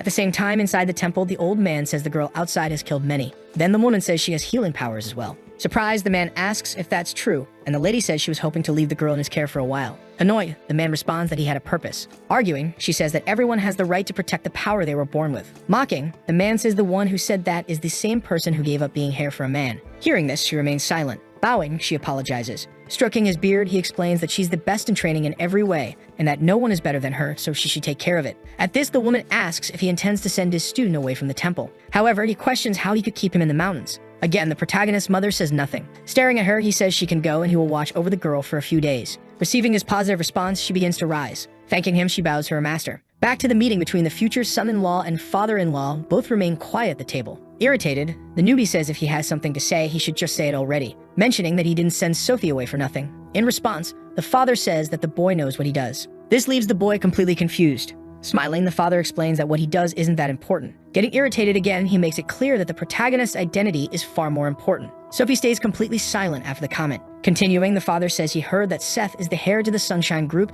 and that 90% of Korea's companies work for his company. The newbie is somewhat surprised, but still says nothing. Surprisingly, the man says he won't reveal this to his daughter, which leaves Seth completely shocked. However, he explains that if his daughter stays with him, she could be in danger. At that moment, he pulls something out of his jacket. It's a photo, which he places on the table. The photo contains 3 individuals, and he explains it was taken at Incheon Airport. He comments that he's only helping for one reason and that this will be the last time. Standing up, he says that if there's even the slightest chance his daughter is in danger, Sunshine will disappear without a trace. After saying that, he simply leaves. Holding the photo, the protagonist looks at it. Something feels very wrong about this situation. Sophie arrives, noticing that her father is no longer there, and heads toward the newbie, who calls her over. At that moment, he crumples the photo so she can't see it. Curious, the girl asks where her father went. Trying to stay polite, Seth explains that her father said something important came up and he had to leave. Saying this, he hides the photo in his pocket. Completely irritated, she questions why her father embarrassed her, and then left, as now they can't watch the movie. Quickly, Seth suggests they go watch it now. Delighted by the comment, she asks if they really can, and the boy replies yes. Taking her hand, Sophie tells him to hurry. Both are very happy with the date. However, the protagonist still feels something is off. After the movie, they're walking and she asks if the film wasn't wonderful, to which Seth responds that it was good. At that moment, she blushes and starts to laugh. Then she says she can go home alone from here. Feeling very happy, she thanks him for watching the movie together. In response, the boy says he had fun too. Sophie says goodbye, telling him she'll see him tomorrow. They wave at each other. Soon, she heads home. Quickly, his ride arrives. Trembling, the boy grabs his phone. He decides to call his uncle. At the hospital, his uncle is watching over Joey, unaware of his phone ringing. He's staring at his companion, who is severely injured. However, it's impossible to see his reaction because of his sunglasses. The call goes unanswered. Frustrated, the boy calls for his driver. Throwing the crumpled photo to him, he asks him to identify who the people are. With great skill, Bob catches the photo, opening it and smoothing it out. Upon seeing the picture, he is startled and shocked. Not understanding, Seth asks if he recognizes these people. Bob confirms that he does. Very irritated, the newbie questions who they are. Beginning to explain, Bob says they are part of one of the biggest gangs in Japan, called the Three-Headed Phantom Gang, and that the people in the photo are the worst of the 3 heads, including the leader of the main gang. His name is Miduki Ryunosuke. At the same time, elsewhere, an old man is deep in thought. Those 2 Chinese leaders are completely defeated. Turning around, the elder explains that he had already told them not to be reckless.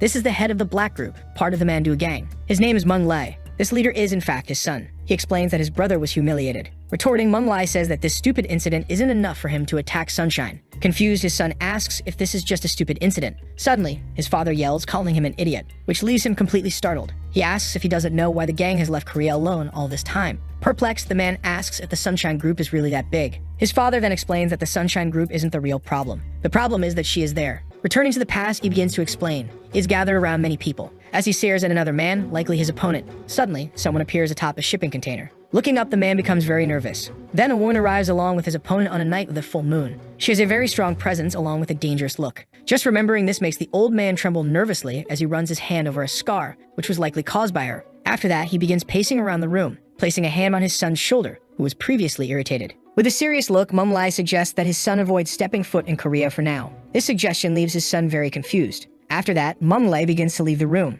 At the school, the big guy apologizes to his brother, saying it's his fault. But his brother reassures him that it's not his fault at all. Still feeling beaten and regretful, the big guy expresses his anger and says he'll do whatever it takes to get revenge, telling him to trust in him. The next day at school, Seth seems a bit troubled by something. He's sitting on the couch talking to someone. In his mind, he recalls his father-in-law's words. If there's even the slightest chance she's in danger, Sunshine will disappear without a trace. Remembering that phrase makes him extremely irritated. Someone is outside that room, just observing. It's the person who's been deep in thought. In a flashback, Bob tells Kim that some guys are following their boss and Jake isn't answering, asking Kim to keep an eye on Seth until Jake returns. Fidgeting with his weapon, the man thinks about this. Quickly, he gives a strange smile. Casually, he says he always does this. Back in the present, he continues watching his boss. However, the boy seems to have improved and noticed. Looking out the window, Seth comments that the weather is really nice today. Outside the school, 2 men are walking. Victor asks if he's all right and says he can handle it if he can't. Brock remains silent. Both have very serious expressions as they walk. Inside the school, in the principal's office, he doesn't seem to be doing anything. Suddenly, someone starts knocking on the door, startling him and snapping him out of his trance. Opening the door, it's Brock and Victor. The former teacher, now the principal, is surprised by their arrival. The big guy gets straight to the point, saying they're here to ask for a favor. Back in the protagonist's room, the principal is calling through the phone. Hearing this, Seth is extremely confused. The same goes for Sophie, who also doesn't understand anything. Continuing the call, the principal tells him to come to the gym before lunch ends. Hearing this, the protagonist feels uneasy, suspecting something is up. He quickly gets up from his desk as the girl watches. She seems very worried about what might happen. However, the newbie keeps moving forward. With a murderous aura, he's deeply irritated, walking past Kim without saying a word. His subordinate, however, continues watching in silence. At the gym, the principal is also there and sees Kim arrive. All three observe the protagonist. Brock tells them to get started. Confused, the newbie says nothing, but he stares directly at the principal, asking what all of this means after all. Explaining, the man says the big guy wants a rematch and asks what Seth thinks of that. However, the newbie just continues to stare, giving no response. Intervening, Victor explains that Brock is just asking for a rematch and asks if Seth isn't the type to run from a fight. Smiling, he tries to provoke the boy. Seth smiles back, saying Victor is right. With a maniacal expression, Seth says it doesn't matter what the reason is. Kim heads toward the gym as well to see what's going on. He arrives to continue his observation in total secrecy. Meanwhile, the new student is stretching. This is right when the principal tries to hand in gloves. However, the newbie insists he doesn't need them, saying that wearing them makes it feel like they're playing a sport. This catches the principal's attention, as it is indeed a sport. He explains that there are rules. Seth tells him not to worry, as there won't be anything for him to be responsible for. Casually, with his hands in his pockets, he walks up to his opponent. Irritated, he says he's been waiting and lunch is almost over. Focused, Brock stares back, ready to start the fight. Quickly, he goes for the first strike. However, the new student has been patiently waiting for this very moment. He dodges with ease. Seeing this, the big guy is very surprised. Trying to counter, the new student also throws a right punch, but his opponent manages to dodge it. At that moment, the two stare at each other. Then they continue their seemingly ruleless fight. Elsewhere, a man in a trench coat and tie tells his boss that they found the person. His boss smiles, saying it's time for them to go, stating that they can't waste any more time. Back to the fight, Brock is very focused, charging forward with everything he has against Seth. Quickly, the boy lands a punch on him, completely altering the trajectory of Brock's strike. He's very excited about this fight. Swiftly, Seth lands a left punch on his opponent's face. The impact sends Brock stumbling backward, losing his balance. However, he still hasn't fallen to the ground. Seeing this resilience, the newbie is surprised. A clenched fist approaches him. Brock attempts a downward punch, trying to hit him, but the newbie manages to dodge. The two are in a somewhat balanced fight. Nervously, the principal continues analyzing the fight. He remarks that Brock is indeed strong. Recalling the time when Brock was a first-year student, he managed to defeat all the upperclassmen who came to challenge him. However, the principal grows even more nervous as he thinks about Seth Kang, wondering who the hell he is. Both prepare to throw their next punches. The big guy tries to land a punch, but it's dodged. Seth tries to hit Brock's head, but it's also dodged. With his left hand close to his face, he stares at his opponent. Suddenly, Seth readies his right hand for a punch. Alarmed, Brock notices the movement and tries to do something to defend himself. Kang lands a punch with his left arm, but Brock manages to defend and block it just in time. While blocking, Brock simply observes him. His opponent has a psychotic expression on his face. Suddenly, the bell rings, catching the former teacher's attention. However, Kang continues throwing punches while Brock blocks. Seth is clearly excited by the fight. Intervening, the principal tells them to stop immediately, explaining that lunch is over and they should finish after class. However, Seth doesn't like that idea at all. They lock eyes and Brock is visibly exhausted. Turning away, the newbie begins to leave. Then he calls out to Brock with a smile and says that he'll hear from him soon. This statement leaves Brock shaken. In the background, Victor silently observes their fight. Though quiet, he's certainly nervous about what he's seen. Elsewhere, a man with a scar on his face is on the phone, saying that they're ready. On the other end of the line, the person says they'll take care of the rest, so there's no need to worry. Once it's done, they'll be generously rewarded. The gangster says it's time to get to work. He's sitting in the backseat, with his driver accompanying him. He's in a black car that looks a lot like the protagonist's. However, behind him is a fleet of buses. Holding a cigarette, he says they need to finish this job as quickly as possible. Sometime later at Incheon Airport, the defeated leader starts leaving, accompanied by his brother, who got beaten earlier, along with his brother's henchman, who also took a beating on the same occasion. Holding the photo in his hand, he asks where Alvin is, and the Chinese man with sunglasses responds that he was at a school with a team. Shaking, he looks at the photo of the protagonist. Filled with anger, he mutters, "We lost this time." Meanwhile, inside the school, Sophie is silent, looking back, clearly worried about her romantic interest, Seth. The new student seems troubled by something as well. Outside the school, Bob is smoking.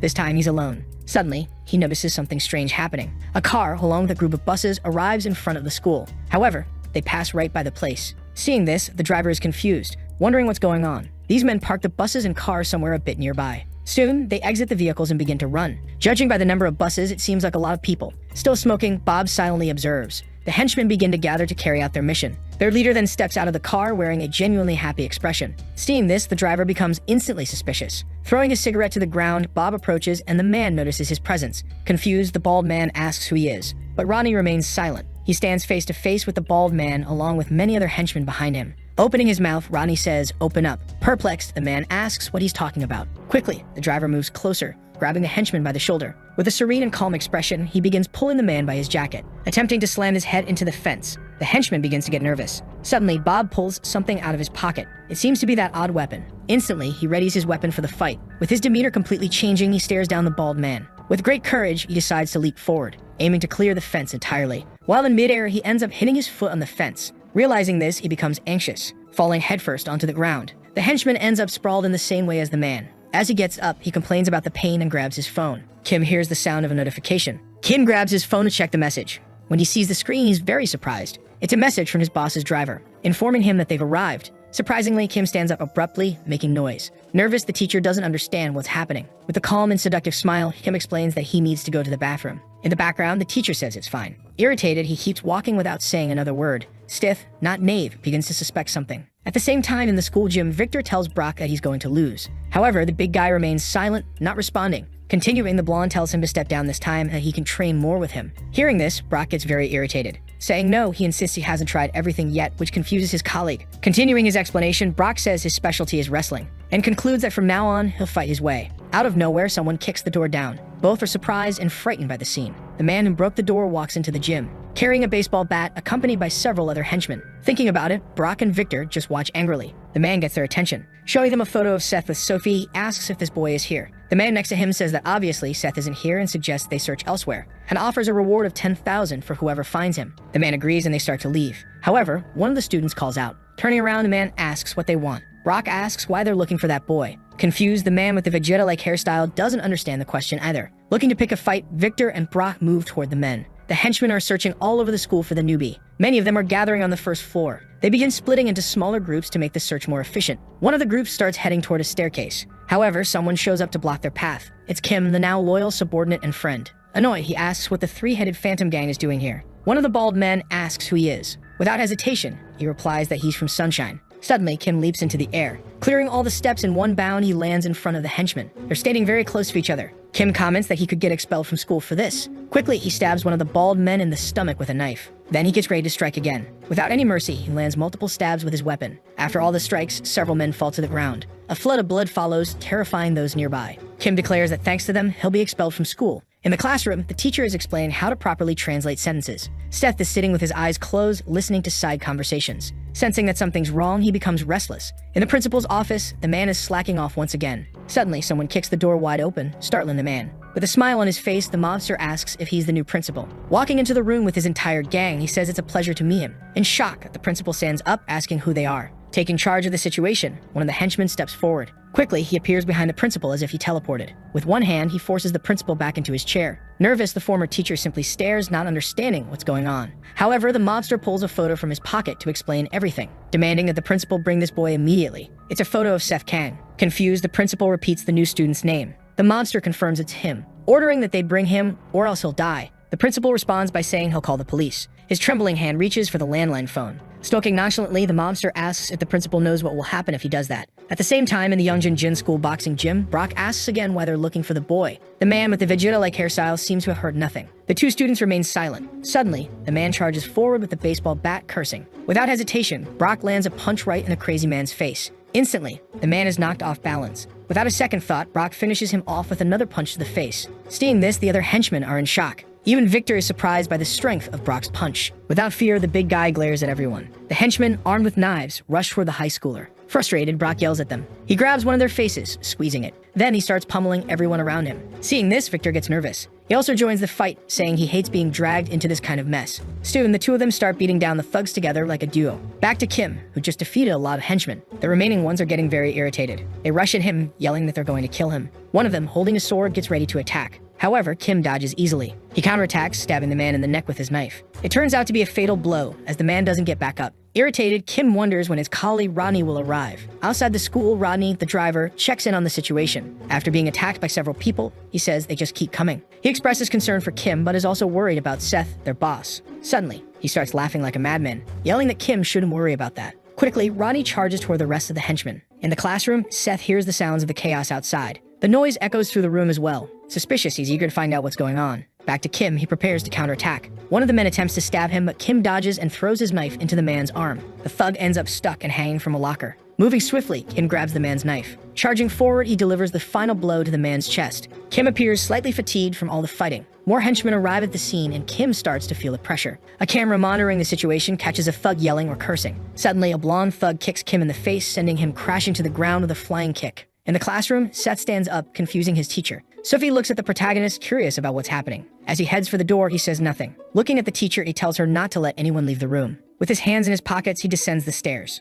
Soon, he spots something. Someone is lying on the ground, defeated, and he realizes there's a fight going on. A group of men is surrounding his subordinate, Kim. Sweating, Kim is left with only a knife to defend himself. The newbie silently observes. However, as he glances to the side, he notices something useful. It's a fire extinguisher. The thugs are closing in on Kim with their weapons, but something catches Kim's attention. His boss is approaching from behind the thugs. Seth hits one of them with the fire extinguisher. The impact is so strong that it makes a loud noise. The thug slams his head into the lockers. After the hit, Seth seems thrilled. Nervous, the leader orders the henchmen to get the boy. Excited, they all charge toward the young man. Without a hint of fear, Seth faces the situation with a psychotic smile. Quickly, he opens the extinguisher, spraying it directly at the thugs coming at him. As they can't see anything, he takes advantage of the situation, throwing the extinguisher into the middle of the smoke. Excited, he decides to jump into the fog. With the smoke covering everything, he starts beating everyone down. Without anyone noticing, he slips out of the smoke, heading straight for the leader of the operation, grabbing him by the head with force. He prepares to slam him to the ground with all his strength. It appears to be a total knockout. Seeing this, his subordinate Kim is shocked. Annoyed by the situation, the newbie sighs. He calls for the principal and the man dials the police, asking what the emergency is. He explains that the school is under attack by gangsters. He says the school building is full of mobsters. Panicking, he asks if they can come quickly. Hearing all this, the mobster stares at him. However, the police operator starts explaining, saying that due to the election ceremony, there aren't enough officers available. Continuing, the operator says they'll send the closest police agents as soon as possible. They hang up on the principal, who's left in shock, repeatedly saying hello. His trembling hand realizes he's in serious trouble now. Chip, the mobster, simply smiles at him. Suddenly, one of his subordinates calls out, announcing that they finally found the boy. This news makes Chip extremely happy, filled with excitement. Meanwhile, Seth has just defeated most of the henchmen. However, a few still remain. These remaining ones are nervous, but ready to fight. Wanting to get out of this situation, the newbie asks if they have contacted his uncle yet. His subordinate responds that he hasn't answered yet, but left a message. Hearing this, Seth becomes extremely nervous. Afraid, his subordinate apologizes profusely. However, Seth says that whatever happens, this seems to have gone way too far. The subordinate responds that his safety is the top priority of the moment. Hearing this, Seth remains silent for a moment. Changing the subject, he tells them to take this fight outside, and his subordinate agrees. Outside the school, Bob is handling things in his own way. A man approaches him from behind to attack. Without even needing to turn around, Bob strikes him. The man goes limp and falls to the ground as Bob says, "Time to go on a roaming run." He smashes another henchman's face, sending him flying as if he were a baseball. It seems like Bob has already defeated everyone with little effort. Opening his eyes, he notices something unusual. His boss, Seth, and Kim are fighting other henchmen along the way. Seeing this, the driver is shocked and surprised. Excited, he sees Kim smiling while their boss remains completely serious and silent. As they walk down the corridor, someone approaches the trio. It's Brock and Victor, who have also taken down all the henchmen in the gym. Annoyed, Seth tells them to stay out of this. Sweating, the blonde doesn't care much. Brock comments that it seems a little too late for that. This leaves the protagonist even more irritated. Walking through the school corridor, a new figure appears, questioning why all the boys are on the ground. He approaches the group of students, commenting that they seem careless. He notes that they're ruining the gang's reputation. Seeing this man, the newbie realizes it's Miduki Inosuke. He must be one of the 3 leaders of the 3-headed Phantom Gang, which is the largest gang in Japan. Seth asks what Inosuke wants. Excited, the mobster asks if Seth thinks he came to play. Inosuke declares that he needs to at least take the head of the Sunshine Group hair. Furious, Seth tells him to come and try. However, his subordinates step forward to protect him. At this, the mafia leader calls for Kyle. He introduces Kyle as the #1 fighter in all of Japan. Kim and Bob prepare for a fight. Quickly, Kyle charges at them. He lands a punch on Ronnie's face, confusing him. Simultaneously, he kicks Kim Kiyoshinga in the face. He manages to execute these moves with incredible speed, even surprising Seth Kang himself. In front of Yeonjinjin School, a police car approaches. It parks in front of the school. A police officer exits to assess the situation. He notes that nothing seems out of the ordinary and suggests they inform the station that everything is fine. He suggests they take a break. However, his partner notices something strange. He asks what it is. Surprised, his colleague asks what's happening. Quickly, he sees a bald henchman lying near the fence. Seeing this, he's taken aback. Sweating, he looks around. Soon, he sees multiple men lying on the ground. He is shocked while his partner asks again what's going on. Grabbing the police radio, he reports that they are at Yeonjinjin High School. However, he stops reporting when he hears a noise. Looking behind him, he notices something strange. A black plane has just arrived at the scene. The back door opens. 3 men emerge, with the one in the middle being the leader of the Anyang branch of the Sunshine Group. His name is David Lee, also known as White. Quickly, several vans arrive at the scene as well. Many people exit the vehicles, heading toward the officers. The 2 police officers become increasingly nervous. The man asks if they arrived first. Stuttering, the officer asks who he is. White doesn't respond, only staring at him. But more cars arrive, apparently to provide support. A man gets out of one of the cars and approaches. This is the leader of the Sumnam branch, also from the Sunshine Group. His name is Jonas Youngjin. He comments that White has already arrived. Smiling, he flashes his gold teeth. White says it's the first time the big brother has called them in years. Jonas adjusts his tie. With a murderous look, he glares at the police officers without saying a word. On the other end of the police radio, someone asks what's going on. They ask if backup is needed. It's too many people for just a few officers at this point. White asks his partner if he should go in first. The partner responds that they should contact the big brother first. One of them notes that almost everyone is already at the scene. The Sunshine Group's diverse members are ready to fight. On the phone, White is speaking with the big brother. He informs him that most of the team is already there and asks if they can proceed. This big brother is Uncle Jake, who tells them to wait as he's on his way. Uncle Jake is aboard a helicopter en route to the school. Back at the fight, where the driver and Kim took a beating, the best fighter in Japan approaches Seth. The two lock eyes. In the background, Seth's subordinates call the guy a bastard. The fighter looks back, giving him his attention. Irritated, they ask him who he thinks he is. However, their boss shouts their names. Startled by his shouting, they quiet down. Smiling, Seth tells them not to interfere. He's going to deal with this fighter now. The half-bald man prepares to fight. Excited, the newbie tells him to come at him. Quickly, the fighter's hand moves towards Seth without him even realizing. It's close, but Seth manages to dodge, only grazing his cheek. Realizing how fast he is, Seth's expression becomes serious as he repositions himself, preparing for the next strike. The fighter tries another attack, but Seth dodges again. Despite trying various attacks, the fighter doesn't give up. Meanwhile, Seth continues to dodge, but with great difficulty. Surprised, Victor comments on how fast the man is. He wonders how Seth can avoid all those strikes. Brock watches the fight silently. Kim and Rodney, though beaten, aren't nervous because they trust their boss. In the classroom, the students watch the fight unfold. The teacher tells them to stop and get back to work. One student is recording everything while another says that the police are also on the scene. Annoyed, the teacher thinks these punks are a real handful. Suddenly, Sophie approaches the teacher, asking if she can join the group outside because she's worried about Seth. Confused, the teacher agrees. In the fight, Seth finally grabs his opponent's wrist, preparing for a counterstrike. His hand moves toward the fighter's face. Amazingly, the fighter dodges in a Matrix-style move as if referencing the iconic scene. Both of them back away at that moment. Seth touches his cheek, shocked by how close the hit was. He says, "This is going to be fun." The two stare at each other, preparing for another round. Suddenly, Seth charges toward the fighter. Excited, he smiles, telling them to bring it on. They approach each other quickly. Both prepare their punches. Both the fighter and Seth manage to dodge each other's attacks. Nervous, Seth notices his opponent's wrist approaching. In a moment of distraction, the fighter tries to land a kick. Seth ducks, evading the strike. Quickly, Seth prepares to throw a left punch, but the half-bald fighter dodges it as well. He gets ready to knee Seth in the gut. Reacting in time, Seth blocks the knee strike. The impact throws Seth back slightly. Confident, the fighter smiles. Excited, Seth smiles back, saying, "Now it's on." This statement leaves the half-bald man confused. Suddenly, they all hear something approaching. From the sky, Uncle Jake's helicopter arrives. It lands right in front of the school. This catches everyone's attention, including the mobster, who clearly knows who's coming. Someone starts to descend from the helicopter.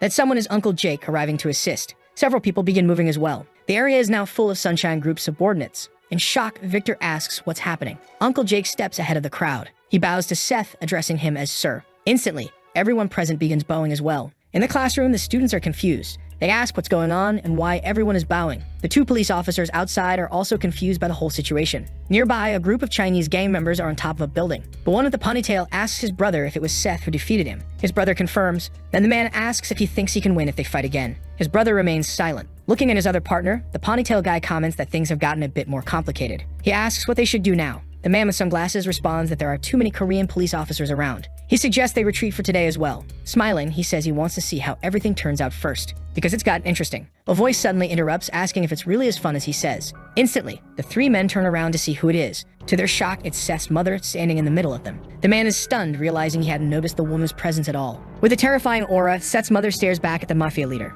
After everyone arrives to help, Kang tells them not to interfere. However, Uncle Jake starts to protest, but Seth insists that he needs to win this fight fairly. Jake falls silent after hearing his response. Two men watch the protagonist through the security cameras. They comment that everyone fell into the trap like rats. Irritated, one of them asks his subordinate if he thinks Seth will lose. Jake responds that this is not the kind of situation they're dealing with, urging him to look around. Numerous men are already lying defeated across the school grounds, and many are down near the buses as well. Seeing all of this, Kang remains silent. His subordinate approaches the boss, politely asking to leave the rest to him and to stop things from escalating further. He tells Seth that this fight is his own, asking if he understands that. After hearing this, Seth remains silent and watches. Facing the mafiosos, Seth apologizes for keeping them waiting. He asks them to continue from where they left off. The half-bald fighter says nothing and looks back, noticing the arrival of more people. Overjoyed, the mafia leader orders him to finish off the boy. Obeying the command, the fighter charges towards Seth. Seth clenches his fists, preparing to fight. Quickly, the fighter closes in on Kang. Suddenly, a voice yells for everyone to stop. Both the hero and his opponent freeze at the shout. Everyone present is shocked by the voice. It's Seth's mother, who arrives, shaking up the scene. Everyone is left speechless by her appearance. The moment she arrives, the mafia leader immediately falls silent. She looks at a security camera without saying a word. Then she turns her attention to her son's subordinate. She orders him to take care of anyone who's injured. Jake, confused by her command, questions her intent. She concludes by telling him to escort the rest of the people out of the school. Jake tries to protest, asking what she means by this. Impatient, she sighs. With a murderous aura, she asks when he started questioning her orders. Seeing this, Jake begins to tremble, visibly nervous. 3 men approach the woman. One of them, named Ian, is her subordinate. She tells him to tend to anyone who was beaten in the fight. Ian quickly follows her command. Continuing, she instructs the others to leave the school and hold off the police for 5 minutes. Everyone follows her orders and starts moving. At that moment, Seth realizes that his mother is there. Looking at her son, the woman tells him she will let him fight. However, there's something she needs to say. Listening carefully, the protagonist pays full attention. His mother tells him that his position isn't something that ends with him alone. She explains that being a leader means carrying the burden of every fight, and that he cannot fight solely with his emotions. Hearing this, Seth is left in shock. Everyone begins leaving the area, following the woman's orders.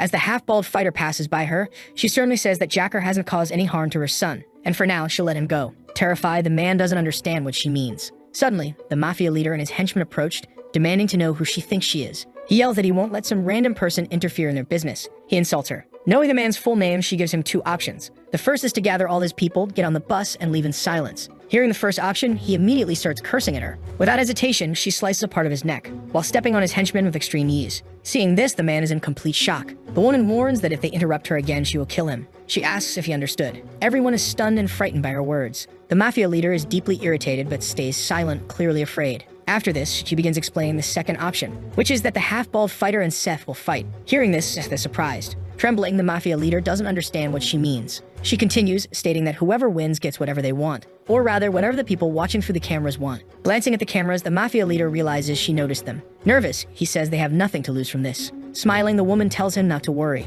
As she turns away, she makes it clear that she always keeps her word. Seth, still confused about why his mother made such a bold decision, recalls her words about relinquishing his position if he fails to win. This weighs heavily on his mind. With a serious expression, he questions how disappointed his father would be to see the hair of the Sunshine Group lose to someone like this. Hearing this, the young hero smiles maliciously, declaring that he won't lose. Inside the school, Sophie and her teacher are descending the stairs. Suddenly, they notice something unusual. Looking down, they see a bald man lying on the floor and wonder what happened. They continue down the stairs. Reaching the lockers where students store their shoes, they encounter several people lying on the ground. Both become extremely nervous about the situation. Sophie pulls out her phone from her pocket. In an attempt to do something, she dials the police. However, the teacher explains that they already called the police and should return to class. But someone answers the call. Sophie recognizes the voice and asks if it's her father. He responds, asking why his daughter is calling at this time. She explains that something happened at the school, that the police haven't arrived. She mentions that some gangsters invaded the school, which makes her father very worried. Instantly, he responds, "Daddy's coming." Nervous, the teacher suggests they hurry back to class.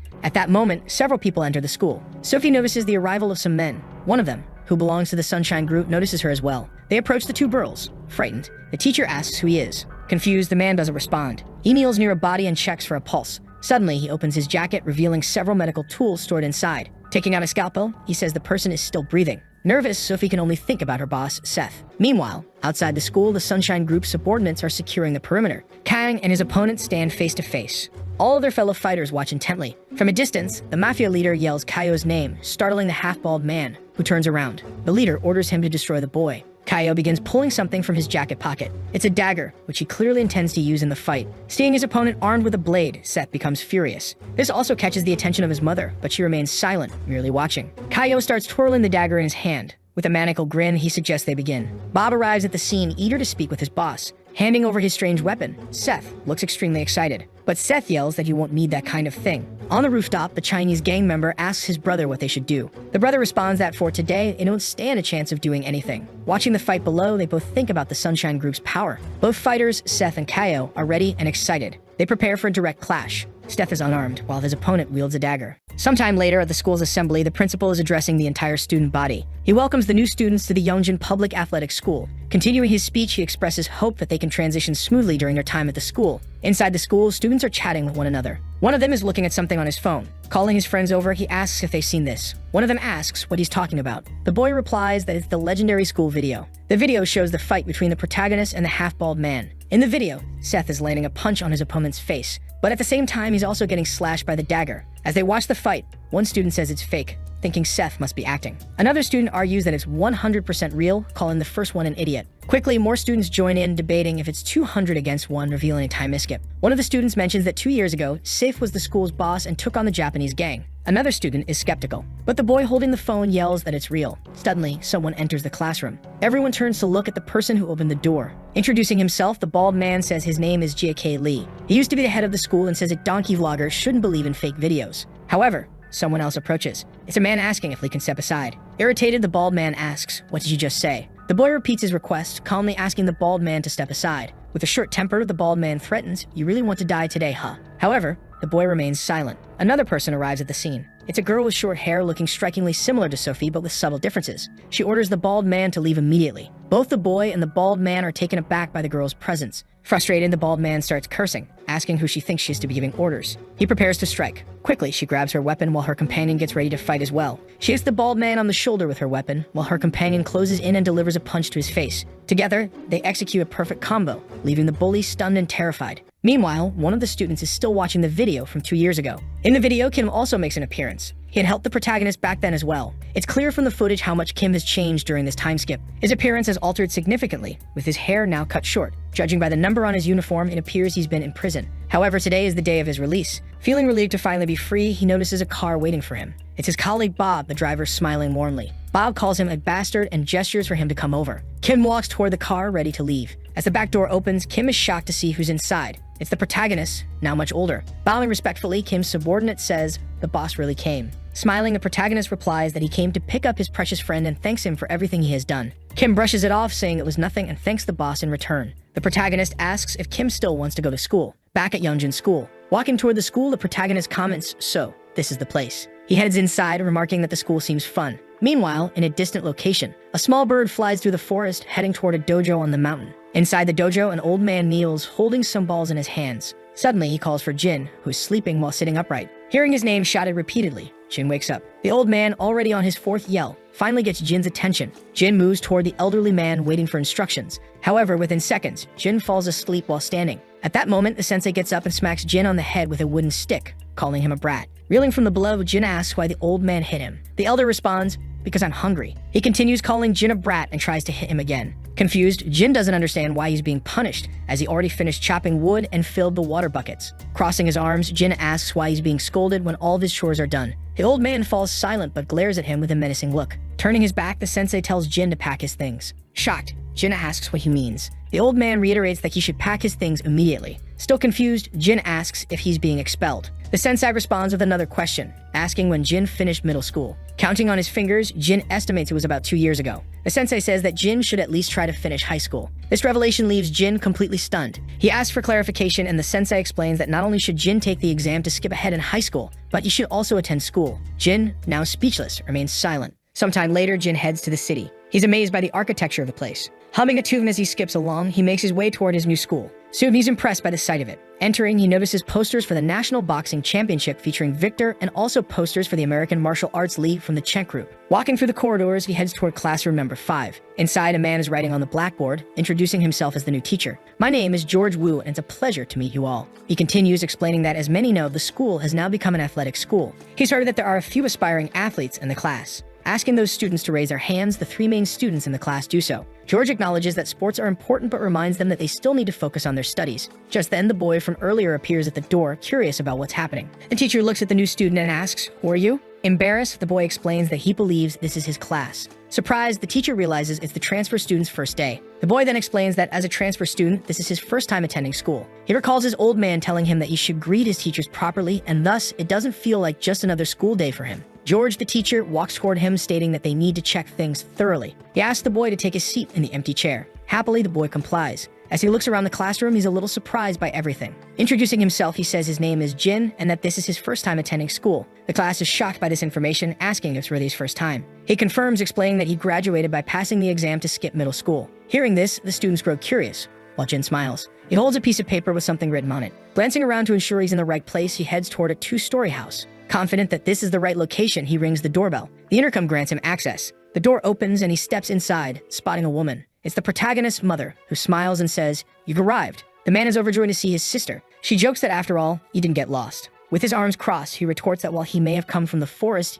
he's not stupid. His sister laughs, telling him he did well. She leads him inside as he removes his shoes. They calmly ascend the stairs. Curious, she asks how school was, and he responds that it was fun. Surprised, she says that's wonderful. When they reach the second floor, she opens the door to a room. She tells him that this will now be his room. Jin is amazed at the room his sister has given him. She explains that it used to be her son's room, though he lives elsewhere now but attends the same school. Jin is puzzled by this news. As she leaves, she tells him he'll see her son soon. Smiling, she suggests that he put his things away and follow her. In the house, there's a passage leading to a basement, resembling a secret cellar. As they walk down, it's quite dark, so she carries a candle for light. When they reach the bottom of the stairs, she asks him to wait. She lights additional candles to illuminate the area better. Seeing the room clearly, Jin is surprised. The basement is filled with various weapons. With a mischievous smile, his sister asks why they haven't tested her little brother's abilities yet. He doesn't understand what she means. Continuing, she asks him which weapon he'd like to use. Ignoring her question, Jin warns her that she'll hurt herself this way. Shocked, she stares at him. Jin explains that as the successor of their clan, he was taught from a young age never to lose. They lock eyes after this revelation.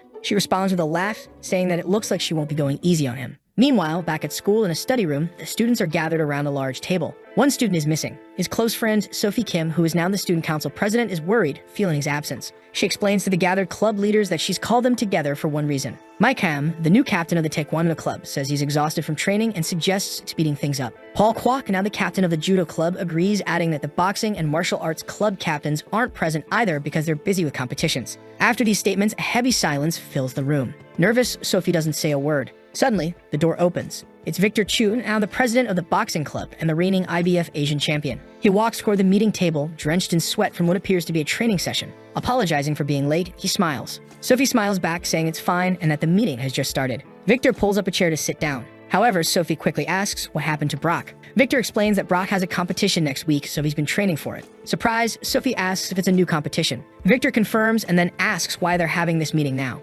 Sophie reminds him it's about recruiting freshmen who aren't involved in sports, questioning if he forgot about the freshman recruitment next week. Victor, a bit shocked, admits he did forget. Interrupting the conversation, Mike Ham, the president of the Taekwondo club, yells out. Annoyed, he commands they stop chatting and get to the main topic. Seeing this outburst, Victor stays quiet. Sophie, the student council president, apologizes and says they'll begin now. She explains that the main point is that the principal asked for a favor, which is why they are all gathered. Before starting, she makes it clear that clubs are strictly forbidden from forcing freshmen to join. The second rule is that all clubs should avoid entering unnecessary competitions. Furthermore, if there are any tests or extremely intense training, it must be carefully considered. However, Sophie doesn't fully explain the third rule and the meeting ends shortly after. She tells everyone that's all for today. As she finishes packing up her materials, Victor remains seated silently at the table. Noticing his presence, Sophie asks if he's going to exercise. Victor replies that he is, but there's something he needs to ask first. He inquires if she's received any messages from that boy. Hearing the question, Sophie starts trembling, shaking her head as she says no. Victor then asks if she's heard anything about him returning to school. She replies that she hasn't seen him in a long time. Smiling, Victor tells her not to worry, reminding her that Seth promised his mother he would graduate. Nervous, Sophie recalls everything that's happened, particularly the terrifying memory of Seth's mother. She remembers how violently she was saved by Seth's mother. The memories of that event cause her to tremble more, breaking out in a nervous sweat. In the background, Victor notices her anxiety and asks if she's all right. She quickly responds that she's fine and hurriedly excuses herself, saying she'll leave first. Watching her leave, Victor sighs, sensing that something even stranger is going on with her. He begins to recall the final fight. He remembers when Seth saved Sophie from a gangster, ruthlessly beating the man. Stiff was in the middle of delivering a brutal beating to the leader, but his mother stopped him from finishing the job. Victor had witnessed everything personally. These memories are somewhat bitter for him. His expression hardens as he clenches his fist. Later that night, Jin is staying at Seth's mother's house. He stares at an egg in his hand. Meanwhile, the lady is washing the dishes. Looking at her brother, she asks if he didn't like the food. Rubbing the egg on his head, Jin responds that it's not that. Curious, she asks why he isn't eating, and he explains that this is the first time anyone has ever cooked for him. Hearing this, she smiles. She tells him to get used to it because he no longer lives in the forest. Laughing, Jin agrees and thanks her for the meal. He takes some rice and seems to enjoy it a lot. Smiling, Seth's mother tells him to eat and grow stronger so they can fight again. However, Jin's reaction isn't entirely positive. He starts trembling. Amused, she asks if he doesn't want to. With a mouthful of food, he says he does, but there's a catch. He asks if she's okay with that. At this moment, she glances at the bruise on her arm, likely caused by their previous sparring session. Trembling slightly, she says she doesn't know how long it's been since she used her full strength. Jin falls silent after hearing this. Meanwhile, at Sophie's house, she arrives home from school and announces her return. Her father is sitting reading the newspaper and greets her. She comments on him being home early this time. Her father explains that it's election season and their company needs to behave appropriately during this time. Sophie then asks if he's had dinner. He replies that he has, as the maid prepared it for him. Sophie asks if he'd like some tea, and he says yes. Curious, her father asks how school is going and if it's been difficult. As she prepares the tea, Sophie says school is the same as always. Her father asks if she's decided what she wants to do in the future. Sophie admits that she's still unsure. Bothered, he asks if she's not interested in law anymore. Sophie respectfully replies that while she admires his work, she doesn't want to be busy all the time. Hearing this, her father begins to reflect. He He apologizes for not taking better care of her. Sophie tries to clarify her earlier statement to her father, saying that she doesn't mean to upset him but wants to find something more enjoyable to do.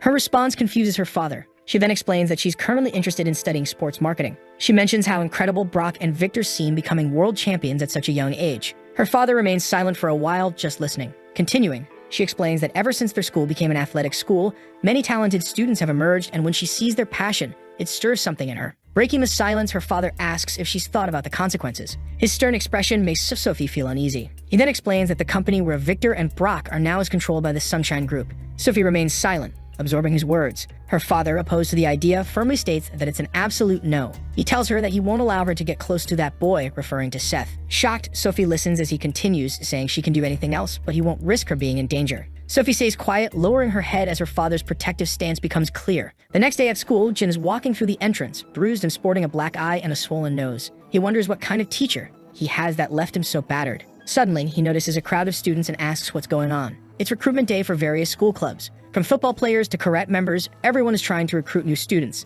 Excited, Jin thinks to himself that this is going to be fun. Behind him, a tall student approaches and politely asks for some space. Jin greets him, saying, "Hey, you sit next to me, don't you?" Shy, the tall boy bends down and nervously says hello. Curious, Jin asks if the boy is part of any sports club, since he heard that everyone at the school has to pick at least one sport. Embarrassed, the boy admits he's an athlete from the class. Confused, Jin asks what being a class athlete means. Suddenly, a bald-headed student approaches, demanding they move out of the way, calling them trash. Both Jin and the tall boy are stunned by the insult. Annoyed, the bald student asks them again, "What are you looking at? Do you want to get beaten up?" Jin, wearing an innocent expression, doesn't seem to understand. Repeating himself, the bald student tells Jin to move and stop staring at him. The tall boy, nervous, swallows hard and stays silent, sweating. Trying to be friendly, Jin asks, "Are you in our class?" "Nice to meet you, friend." This infuriates the bald student, who feels disrespected by being called friend. He grabs Jin's shoulder and, cursing, asks, "Who said I'm your friend? You're gonna die." However, Jin still doesn't fully grasp what's happening and says nothing in response. Leaning into Jin's ear, the bald student demands that he follow him. After that, the bald guy starts walking away. The tall boy is left utterly confused, unsure of what just happened. Jin, however, simply watches him go and then follows. Later, the two of them find themselves alone in a deserted area of the school. With arrogance, the bald student asks, "Do you know who I am?" Innocently, Jin replies, "Yeah, you're in my class. I saw you yesterday." Enraged, the bald student calls Jin a bastard. Confused, Jin doesn't understand why he's being insulted. Lighting a cigarette, the bald guy introduces himself as Jack Lee, the boss of the school here in Dong. He asks Jin if he's ever heard of him. Sincerely, Jin responds, "No, I haven't." Raising his eyebrows, Jack can't believe what Jin just said. Then Jin quickly reaches over and snatches the cigarette from Jack's mouth. Seeing this, Jack becomes furious. Smiling, Jin innocently says, "Students shouldn't smoke." Jack, now on the verge of exploding, readies himself to punch Jin. He lunges at Jin, who remains perfectly calm. Jack throws a right-hand punch, but Jin effortlessly drops the cigarette and prepares to counter. Using just 2 fingers, Jin blocks Jack's punch, leaving the bully stunned that his fists couldn't make contact. Calmly, Jin says, "Students shouldn't hit their friends," while immobilizing Jack's punch. He then grabs Jack by his jacket, holding him in place. Extremely irritated, Jack starts cursing furiously. Suddenly, someone yells for them to stop. Both Jin and Jack turn around to see who it is. It's Henry Chang, the school's student council president. He calls out to them, accusing them of being bullies. Jin, puzzled, questions if he's really a bully because, in his mind, a bully is something entirely different from what he is.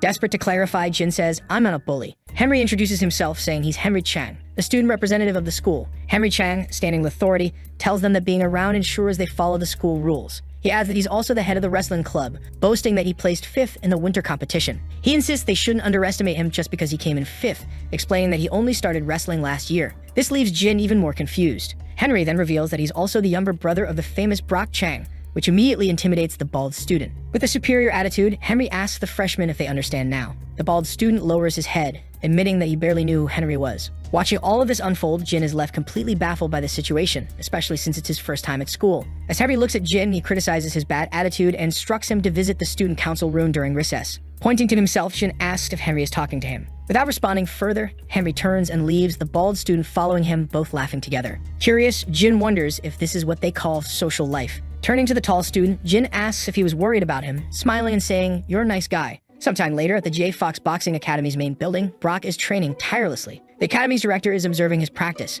At the same time, Akira, the executive secretary of the Sunshine Group, arrives at the academy. Seeing him, both Brock and the director become curious. The director asks what brings Akira there. Akira explains that the president wanted to know if Brock could stop by. The suggestion shocks the director, who reminds him that the competition is just days away. However, Brock responds calmly, saying it's fine, and asks Akira to tell the president that he's ready.